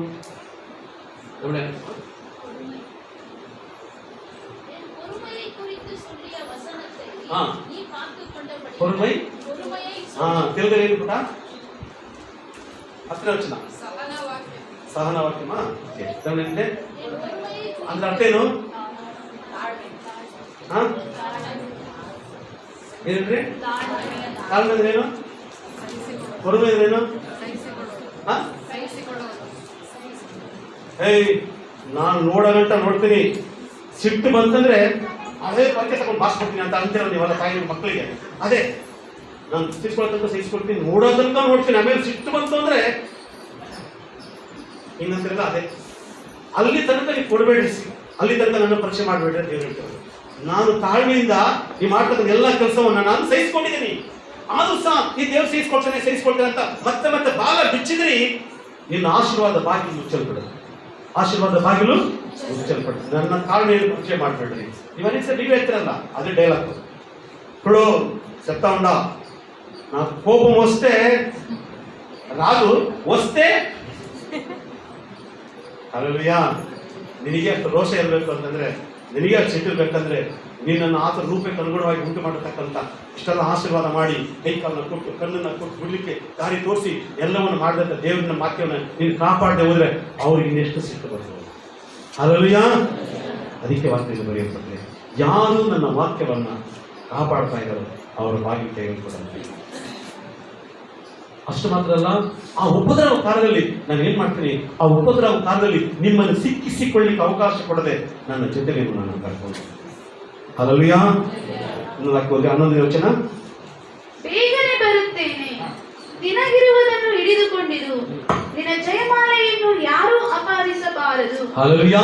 ಈಗ ನಿಮ್ಗೆಲ್ಲ ದೇವರು ಏನ್ ಕೊಟ್ಟಿದ್ದಾರಂತೆ? ಜಯಮಾಲೆ ಇಟ್ಕೊಂಡಿದ್ದಾರೆ. ಈಗ ಹಲ್ಲೆಲೂಯಾ. ನೀವು ಜಯವನ್ನು ಹೊಂದಿದ್ದೀರಾ. ಏನ್ ಜಯ ಹೊಂದಿದ್ದೀರಾ? ಲೋಕದ ಪಾಪಗಳ ಮೇಲೆ ಜಯವನ್ನು ಹೊಂದಿದ್ದೀರಾ. ಈಗ ದೇವರು ಜಯಮಾಲೆ ಇಟ್ಟಿದ್ದಾರೆ. ಈಗ ಆ ಜಯಮಾಲೆ ಕಳವು ಆಗದ ರೀತಿಯಲ್ಲಿ ನೀವೇನ್ ಮಾಡಬೇಕಾಗಿದೆ? ದೇವರ ವಾಕ್ಯವನ್ನು ನೀವು ಹೃದಯದಲ್ಲಿ ಇಟ್ಟುಕೊಂಡು ಅದನ್ನು ಕಾಪಾಡಬೇಕಾಗಿದೆ. ನೀವು ಎಲ್ಲಿಯ ತನಕ ಕಾಪಾಡಿಸೋ ಅಲ್ಲಿ ತನಕ ಜಯಮಾಲೆ ಇರುತ್ತೆ. ನೀವು ಯಾವಾಗ ದೇವರ ವಾಕ್ಯ ವಿರುದ್ಧವಾಗಿ ನಡೀಲಿಕ್ಕೆ ಪ್ರಾರಂಭ ಮಾಡ್ತೀವೋ, ಹಲ್ಲೆಲೂಯಾ, ಸಭೆಗಳಿಗಿದ್ದಂತ ರಾಜನ ಸ್ಥಾನವನ್ನ ಕಿತ್ತು ದಾವೀದನಿಗೆ ಹೆಂಗ್ ಕೊಟ್ಟರು ಅದೇ ಪ್ರಕಾರವಾಗಿ ನಿನಗಿಟ್ಟಿರ್ತಕ್ಕಂಥ ಜಯಮಾಲೆಯನ್ನ ತೆಗೆದು ಬಿಸಾಕಿ, ಅಂದ್ರೆ ನಿನ್ನನ್ನ ಬಿಸಾಕಿ, ಜಯಮಾಲೆ ಅಲ್ಲ, ನಿನ್ನನ್ನ ಬಿಸಾಕಿ ಆ ಜಯಮಾಲೆಯನ್ನ ಇನ್ನೊಬ್ಬರಿಗೆ ಕೊಡ್ಲಿಕ್ಕೆ ದೇವರು ಶಕ್ತ. ಹಲ್ಲೆಲೂಯಾ. ಇದೇ ಫಿಲದೆಲ್ಫಿಯ ಸಭೆಗಳಿರ್ತಕ್ಕಂಥ ಇವತ್ತು ನಾವು ಕಾಪಾಡಿಕೊಳ್ಳೋಣ. ಫಿಲದೆಲ್ಫಿಯಾ ಅಂತಂದ್ರೆ ಸಹೋದರ ಸ್ನೇಹ ಎಂಬುದಾಗಿ. ಇನ್ನೊಂದು ಮಾತ್ರ ಹೇಳ್ಬೇಕಾದ್ರೆ ಭೂಕಂಪದ ನಗರ ಎಂಬುದಾಗಿ ಅರ್ಥ. ಫಿಲದೆಲ್ಫಿಯಾ ಪಟ್ಟಣದ ಹೆಸರು ಏನು ಗೊತ್ತಾ? ಫಿಲದೆಲ್ಫಿಯಾ ಅಂತಂದ್ರೆ ಸಹೋದರ ಸ್ನೇಹ ಮತ್ತು ಭೂಕಂಪದ ನಗರ ಎಂಬುದಾಗಿ ಆ ಪಟ್ಟಣಕ್ಕೆ ಹೆಸರು. ಯಾಕೆ ಭೂಕಂಪದ ನಗರ ಅಂತ ಹೇಳ್ತಾರೆ? ಇಲ್ಲಿ ಆಗಾಗ ಭೂಕಂಪಗಳಾಗ್ತಾ ಇರುತ್ತೆ. ಅಷ್ಟು ಭೂಕಂಪಗಳಾದ್ರೂ ಸಹ ಆ ಪಟ್ಟಣವನ್ನು ದೇವರು ಆಶೀರ್ವಾದ ಮಾಡ್ತಾರೆ. ಯಾಕೆ? ಆ ಪಟ್ಟಣದ ಒಂದು ಸಭೆ ಇದೆ. ಹಲ್ಲೆಲೂಯಾ. ದೇವರು ಆ ಸಭೆಯ ಮೂಲಕವಾಗಿ ಆ ಪಟ್ಟಣವನ್ನು ಆಶೀರ್ವಾದ ಮಾಡ್ತಾ ಇದ್ದಾರೆ. ಹಲ್ಲೆಲೂಯಾ. ಒಂದು ಸಾರಿ ಏನಾಗುತ್ತೆ, ಒಬ್ಬ ರಾಜ ಅವರ ಮೇಲೆ ಯುದ್ಧ ಮಾಡಿದ್ದ, ಹೆಸರು ಮರ್ತ್ಬಿಡ್ತೀನಿ, ಆ ದೇಶವನ್ನು ಆಕ್ರಮಿಸಿಕೊಳ್ಬೇಕೆಂಬುದಾಗಿ ಯುದ್ಧಕ್ಕೆ ಬರ್ತಾ ಇದ್ದಾರೆ. ಯುದ್ಧಕ್ಕೆ ಬರುತ್ತಿರುವಂತಹ ಸಂದರ್ಭದಲ್ಲಿ ಅದು 7 ಬೆಟ್ಟಗಳ ಮಧ್ಯದಲ್ಲಿ ಇದೆ. ಸುತ್ತಲೂ ಬೆಟ್ಟ, ಮಧ್ಯದಲ್ಲಿ ಊರು, ಸಿಟಿ ಫಿಲದೆಲ್ಫಿಯಾ ಪಟ್ಟಣ ಇರ್ತಕ್ಕಂಥ ಮಧ್ಯಭಾಗದಲ್ಲಿ. ಆಗ ಬೇರೆ ದೇಶದಿಂದ ಬೇರೆ ಯುದ್ಧಕ್ಕೆ ಬರ್ತಾ ಇದ್ದಾರೆ. ಯುದ್ಧಕ್ಕೆ ಬರುತ್ತಿರುವಂತಹ ಸಂದರ್ಭದಲ್ಲಿ ಇದ್ದಕ್ಕಿದ್ದಾಗಿ ಬೆಟ್ಟದಲ್ಲಿ ಜ್ವಾಲಾಮುಖಿ ಎದ್ಬಿಡುತ್ತೆ. ಜ್ವಾಲಾಮುಖಿ ಎದ್ಬಿಡುತ್ತೆ. ಅದು ಬೆಂಕಿ ರೀತಿ ಹರಿಲಿಕ್ಕೆ ಪ್ರಾರಂಭ ಆಗುತ್ತೆ. ಈಗ ಆ ರಾಜ ನೋಡಿದ, ಅಯ್ಯೋ ಬೆಂಕಿ ಬರ್ತಾ ಇದೆ, ಹೋಗೋದು ಕಷ್ಟ ಆಗುತ್ತೆ ಅಂತ ಹೇಳಿ ಹಿಡ್ಕೊಂಡು ವಾಪಸ್ ಹೋಗ್ಬಿಡ್ತಾರೆ. ಹಲ್ಲೆಲೂಯಾ. ಹಲ್ಲೆಲೂಯಾ. ಅವತ್ತಿನಿಂದ ಯಾರು ಆ ದೇಶದಲ್ಲಿ ಯುದ್ಧಕ್ಕೆ ಹೋಗ್ಲಿಕ್ಕೆ ಇಷ್ಟಪಡೋದಿಲ್ಲ. ಯಾಕಂದ್ರೆ ದೇವರು ಅಗ್ನಿಯಾಗಿದ್ದಾನೆ, ದಹಿಸುವ ಅಗ್ನಿಯಾಗಿದ್ದಾನೆ. ಅದಕ್ಕೆ ಕಾರಣ ಏನು ಗೊತ್ತಾ? ಆ ಪಟ್ಟಣವು ಆ ರೀತಿಯಾಗಿ ಭೂಕಂಪಗಳು, ಅಗ್ನಿ ಜ್ವಾಲೆಗಳು, ಸಾಕಷ್ಟು ಸಮಸ್ಯೆಗಳು ಇದ್ರೂ ಸಹ ಯಾಕೆ ಯಾಕೆ ದೇವರು ಆ ಪಟ್ಟಣವನ್ನ ಆಶೀರ್ವಾದ ಮಾಡ್ತಾ ಇದ್ದಾರೆ ಅಂದ್ರೆ ಆ ಪಟ್ಟಣದಲ್ಲಿ ಒಂದು ಸಭೆ ಇದೆ. ಆ ಸಭೆ ಹೆಸರು ಫಿಲದೆಲ್ಫಿಯ ಸಭೆ. ಆ ಸಭೆ ಪ್ರೀತಿ ತುಂಬಿದಂತ ಸಭೆ, ಧಾರಾಳವಾಗಿ ಕೊಡುವಂತ ಸಭೆ, ತನ್ನ ಇರುವುದರಲ್ಲಿ ಹಂಚಿಕೊಂಡು ತಿನ್ನುವಂತ ಸಭೆ. ಆ ಸಭೆಯಾಗಿದ್ದರಲ್ಲಿ ದೇವರು ಆ ಸಭೆಯ ಮೂಲಕವಾಗಿ ಇಡೀ ಪಟ್ಟಣವನ್ನು ಆಶೀರ್ವಾದ ಮಾಡಿದರು. ಇವತ್ತು ನಿಮ್ಮ ಪಟ್ಟಣವನ್ನು ದೇವರು ಆಶೀರ್ವಿಸಬೇಕಾದ್ರೆ, ನೀನು ಇರ್ತಕ್ಕಂಥ ಗ್ರಾಮವನ್ನು ದೇವರು ಆಶೀರ್ವಿಸಬೇಕಾದ್ರೆ, ನೀನು ಇರುವಂತ ಬೀದಿಯನ್ನು ದೇವರು ಆಶೀರ್ವಿಸಬೇಕಾದ್ರೆ, ನೀನು ದೇವರ ಸ್ನೇಹಿತನಾಗಿ ಬಾಳಬೇಕಾಗಿದೆ. ನೀನು ದೇವರ ಮಕ್ಕಳಾಗಿ ಜೀವಿಸಬೇಕಾಗಿದೆ. ನೀನು ಆಶೀರ್ವಾದ ಬಾಗಿಲಿನ ಮನೆಯಲ್ಲಿ ಯಾವ ತೆರೆದಿಡಬೇಕಾಗಿದೆ. ಆ ರೀತಿ ಇದ್ರೆ ಮಾತ್ರ ನಿನ್ನ ಮೂಲಕವಾಗಿ ಪಟ್ಟಣವನ್ನ, ನಿನ್ನ ಮೂಲಕವಾಗಿ ಗ್ರಾಮಗಳನ್ನ, ನಿನ್ನ ಮೂಲಕವಾಗಿ ನಿನ್ನ ಬೀದಿಯನ್ನ, ನಿನ್ನ ಮೂಲಕವಾಗಿ ದೇಶವನ್ನ ದೇವರು ಆಶೀರ್ವಾದ ಮಾಡಲಿಕ್ಕೆ ಶಕ್ತನಾಗಿದೆ. ಹಲ್ಲೆಲೂಯಾ. ಅದೇ ಸಹೋದರ ಸ್ನೇಹ. ಸಹೋದರ ಸ್ನೇಹ ಅಂದ್ರೇನು? ಪ್ರೀತಿ ತುಂಬಿರ್ತಕ್ಕಂಥದ್ದು. ಇನ್ನೊಬ್ಬರ ಪ್ರೀತಿಗೋಸ್ಕರವಾಗಿ ಒಂದು ಪಟ್ಟಣವನ್ನು ಕಟ್ಟಿರ್ತಕ್ಕಂಥ ಒಬ್ಬ ವ್ಯಕ್ತಿ ತನ್ನ ತಮ್ಮಲ್ಲಿ ಇರ್ತಕ್ಕಂಥ ಪ್ರೀತಿಯ ನಿಮಿತ್ತವಾಗಿ ಒಂದು ಪಟ್ಟಣವನ್ನು ಕಟ್ತಾನೆ. ಅದಕ್ಕೆ ಫಿಲದೆಲ್ಫಿಯ ಎಂಬುದಾಗಿ ಹೆಸರಿಸ್ತಾರೆ. ಸಹೋದರ ಸ್ನೇಹ. ತನ್ನ ಸಹೋದರನವನು ಹೆಚ್ಚು ಪ್ರೀತಿ ಮಾಡಿದ್ದರಿಂದ ಎಂಬುದಾಗಿ. ಇವತ್ತು ಎಷ್ಟು ಜನ ಪ್ರೀತಿ ಮಾಡ್ತಾರೆ? ನಿಮ್ಮ ಮಕ್ಕಳಿಗೆ ಪ್ರೀತಿ ಮಾಡ್ತೀರಾ? ಮಕ್ಕಳು ತಂದೆ ಪ್ರೀತಿ ಮಾಡ್ತಾರೆ. ಗಂಡ ಹೆಂಡತಿ ಪ್ರೀತಿ ಮಾಡ್ತೀರಾ? ಹೆಂಡತಿ ಗಂಡದ ಪ್ರೀತಿ ಮಾಡ್ತೀರಾ? ಅದಲ್ಲ. ಬಡವರಿಗೆ ಎಷ್ಟು ಜನ ಪ್ರೀತಿ ಮಾಡ್ತೀರಾ? ಕುರುಡರಿಗೆ ಎಷ್ಟು ಜನ ಪ್ರೀತಿ ಮಾಡ್ತಾ ಇದ್ದೀರಾ? ಅಂಗವಿಕಲರಿಗೆ ಎಷ್ಟು ಜನ ಪ್ರೀತಿ ಮಾಡ್ತೀರಾ? ಕಷ್ಟದಲ್ಲಿರ್ತಕ್ಕಂಥವ್ರಿಗೆ ಎಷ್ಟು ಜನ ಪ್ರೀತಿ ಮಾಡ್ತಾ ಇದ್ದೀರಾ? ದುಡಿಲಿಕ್ಕೆ ಸಾಧ್ಯವಾಗದೇ ಇರುವಂತಹ ಜನರನ್ನು ಕಂಡು ಎಷ್ಟು ಜನ ಪ್ರೀತಿ ಮಾಡಿ ನೀವು ಸಹಾಯ ಮಾಡಲಿಕ್ಕೆ ಮುಂದೆ ಬರ್ತಾ ಇದ್ದೀರಾ? ಅದನ್ನು ಮಾಡುವಾಗ ಮಾತ್ರ ನೀವು ಫಿಲದೆಲ್ಫಿಯ ಆಗಿ ಮಾರ್ಪಡಲಿಕ್ಕೆ ಸಾಧ್ಯ ಉಂಟು. ಸ್ವಾರ್ಥ ಅಂತಕ್ಕಂಥ ಪ್ರೀತಿ ನಿಮ್ಮ ಕುಟುಂಬಕ್ಕೆ ಸೀಮಿತವಾಗಿರಬಾರದು. ದೇವರ ಪ್ರೀತಿ ಎಂತ ಪ್ರೀತಿ ಅಂತಂದ್ರೆ, ದೇವರು ಲೋಕದ ಮೇಲೆ ಎಷ್ಟೋ ಪ್ರೀತಿಯನ್ನು ಇಟ್ಟು ಆ ಪ್ರೀತಿ ನಿನ್ನಲ್ಲಿ ಬರಬೇಕು. ಲೋಕದ ಮೇಲೆ, ಅದರ ಕುಟುಂಬದ ಮೇಲೆ, ಪರಲೋಕದ ಮೇಲೆ ಅಲ್ಲ, ಭೂಲೋಕದ ಮೇಲೆ ಸಂಬಂಧಪಟ್ಟಿರ್ತಕ್ಕಂಥವರ ಮೇಲೆ ನಿನ್ನ ಪ್ರೀತಿ ಆ ರೀತಿ ವಿಶಾಲವಾದ ಪ್ರೀತಿ ಇರುವಾಗ ಮಾತ್ರ ಎಷ್ಟೇ ಸಮಸ್ಯೆಗಳು, ಎಷ್ಟೇ ಹೋರಾಟಗಳು, ಎಷ್ಟೇ ವ್ಯಾಧಿಗಳು, ಎಷ್ಟೇ ಕಷ್ಟಗಳು, ಎಷ್ಟೇ ನಷ್ಟಗಳು ಬಂದರೂ ಸಹ ನನ್ನ ದೇವರು ಆಶೀರ್ವಾದ ಬಾಗಿಲನ್ನು ತೆರೀತಾನೆ. ಅದನ್ನು ಮುಚ್ಚಲಿಕ್ಕೆ ಯಾರಿಂದಲೂ ಸಾಧ್ಯ. ಹಲ್ಲೆಲೂಯಾ. ಪ್ರೀತಿಯುಳ್ಳ ದೇವರ ಮಕ್ಕಳೇ, 6ನೇ ಸಭೆಯ ಚರಿತ್ರೆಯನ್ನು ದೇವರನ್ನು ಪರಿಚಯ ಮಾಡಿಕೊಂಡಿದ್ದಾರೆ. 6 ಸಭೆಗಳನ್ನು ಹೊಂದಿರುವ ದೇವರ ಸಭೆ ಲವೋದಿಕೀಯ ಸಭೆ. ಇದು 20 ಮತ್ತು 20ನೇ ಶತಮಾನದಿಂದ ಹಿಡಿದು ಸಭೆ ಎತ್ತಲ್ಪಡುವ ತನಕ ಇರತಕ್ಕಂಥ ಕಾಲಘಟ್ಟದ ಸಭೆಯ ಚರಿತ್ರೆಯಾಗಿದೆ. ಸಾಧ್ಯವಾದ ಮುಂದಿನ ವಾರದಲ್ಲಿ ಧ್ಯಾನ ಮಾಡಿ. ಧ್ಯಾನ ಮಾಡೋದು ಮುಖ್ಯ ಅಲ್ಲ, ನಮ್ಮನ್ನು ಪರೀಕ್ಷೆ ಮಾಡ್ತಾರೆ. ಎಷ್ಟರ ಮಟ್ಟಿಗೆ ನಾನು ಯಾವ ಸಭೆಗೆ ಸಂಬಂಧಪಟ್ಟಂತೆ ಈಗಾಗಲೇ ದೇವರು 6 ಸಭೆಯನ್ನು ಕುರಿತು ಪರಿಚಯ ಮಾಡಿದ್ದಾರೆ. ಈ 6 ಸಭೆಯ ಸ್ವಭಾವಗಳಲ್ಲಿ ಯಾವ ಸ್ವಭಾವ ನನ್ನಲ್ಲಿದೆ ಪರೀಕ್ಷೆ ಮಾಡಿಕೊಳ್ಳಿ. ದೇವರಿಗೆ ನಿಮ್ಮ ಕುಟುಂಬದಲ್ಲಿ ಮೊದಲನೇ ಸ್ಥಾನವನ್ನು ಕೊಡಿ. ಸಭಾ ಹಿರಿಯರೇ, ಮೊದಲನೇದಾಗಿ ದೇವರಿಗೆ ನಿಮ್ಮ ಸ್ಥಾನವನ್ನು ಒಪ್ಪಿಸಿಕೊಳ್ಳಿ. ಯವನಸ್ಥ ಮಕ್ಕಳೇ, ದೇವರಿಗೆ ನಿಮ್ಮ ಸಭೆಯನ್ನು ಒಪ್ಪಿಸಿಕೊಳ್ಳಿ. ಖಂಡಿತವಾಗಿ ದೇವರನ್ನು ಆಶೀರ್ವಿಸ್ತಾರೆ. ಆಶೀರ್ವಾದ ಪ್ರಾರಂಭವಾಗುವುದು ನಮ್ಮ ಪ್ರಯಾಸದ ಮೂಲಕವಾಗಿ ಸಿಗುವಂತ ಒಂದು ಮಾರ್ಗ ಅಲ್ಲ, ಆಶೀರ್ವಾದ ಅಲ್ಲ. ಆಶೀರ್ವಾದ ಅಂತಕ್ಕಂಥದ್ದು ನಮ್ಮ ಪ್ರಯತ್ನಗಳ ಮೂಲಕವಾಗಿ ಸಿಗುವಂಥದ್ದಲ್ಲ, ದೇವರ ಕೃಪೆಯಿಂದ ಸಿಗುವಂಥದ್ದು. ಅದು ತೆರೆಯಲ್ಪಟ್ಟರೆ ಯಾರಿಗೂ ಮುಚ್ಚಲಿಕ್ಕೆ ಸಾಧ್ಯವಿಲ್ಲ. ಯಾರಿಗೂ ಮುಚ್ಚಲಿಕ್ಕೆ ಸಾಧ್ಯವಿಲ್ಲ. ಇವತ್ತು ಅನೇಕರು ದುಡಿತಾರೆ, ಸಾಕಷ್ಟು ಹಣ ಸಂಪಾದನೆ ಮಾಡ್ತಾರೆ, ಅದಕ್ಕೆ ತಿನ್ನತಕ್ಕಂಥ ಅದೃಷ್ಟ ಅವ್ರಿಗಿಲ್ಲ. ಕಾರಣ BP, ಶುಗರ್, ಯಾವುದಾದ್ರೂ ಕಾಯಿಲೆ ಬಂದ್ಬಿಟ್ಟಿರ್ತಾರೆ. ಬೇಕಷ್ಟು ದುಡ್ಡಿದೆ, ಪಕ್ಕದ ಮನೆಯವರು ಬಡವರು, ಅವರೆಲ್ಲರೂ ತಿಂತಾರೆ. 1/4 kg ಬೂಂದಿ ತಿಂತಾರೆ, 1/4 kg ಇನ್ನೇನೋ ತಿಂತಾರೆ. ಇವ್ರು ಬೇಕಷ್ಟು ಹಣ ಇದೆ, ಅಷ್ಟೇ ನೋಡ್ಕೊಂಡು ಸುಮ್ಮನೆ ಅಷ್ಟೇ ತಿನ್ನಕ್ಕಂತೂ ಆಗಲ್ಲ. ಕಾರಣ ಏನು? ವ್ಯಾಧಿಗಳು. ನನ್ನ ಪ್ರೀತಿಯುಳ್ಳ ದೇವರ ಮಕ್ಕಳೇ, ವಾಕ್ಯದಲ್ಲಿ ಬರೆಯಲ್ಪಟ್ಟಿದೆ, ನಾನು ನಿನ್ನನ್ನು ಆಶೀರ್ವದಿಸ್ತೇನೆ. ಆಶೀರ್ವಾದ ಬಾಗಿಲು ತೆರೆಯಲ್ಪಟ್ಟಿದೆ. ಆಶೀರ್ವಾದ ಭಾಗ್ಯ ಯಾರು ಗೊತ್ತಾ? ನಿನಗೆ ಮಾತ್ರವಲ್ಲ, ಅನೇಕರಿಗೆ ಕೊಡುವಷ್ಟರ ಮಟ್ಟಿಗೆ ನಾನು ನಿನ್ನನ್ನು ಆಶೀರ್ವಿಸ್ತೇನೆ. ಹಾಗಾದ್ರೆ ನೀವೇನು ಮಾಡಬೇಕಾಗಿದೆ? ನನ್ನ ಸಹನಾ ವಾಕ್ಯವನ್ನು ನೀನು ಕಾಪಾಡಿಕೊಳ್ಳಬೇಕು. ನೀನು ಕಾಪಾಡಿಕೊಳ್ಳುವಾಗ ಮುಂದೆ ಬರತಕ್ಕಂಥ ಉಪದ್ರವದಲ್ಲಿ ನೀನು ಸಿಕ್ಕಿಕೊಳ್ಳದ ರೀತಿಯಲ್ಲಿ ನಾನು ನಿನ್ನನ್ನು ಆಶೀರ್ವದಿಸ್ತಾ ಇದ್ದಾನೆ. ಹಲ್ಲೆಲೂಯಾ. ಎಲ್ಲರೂ ಸಹ ಇದನ್ನು ಪ್ರಾರ್ಥನೆ ಮಾಡೋಣ. ಎಲ್ಲರೂ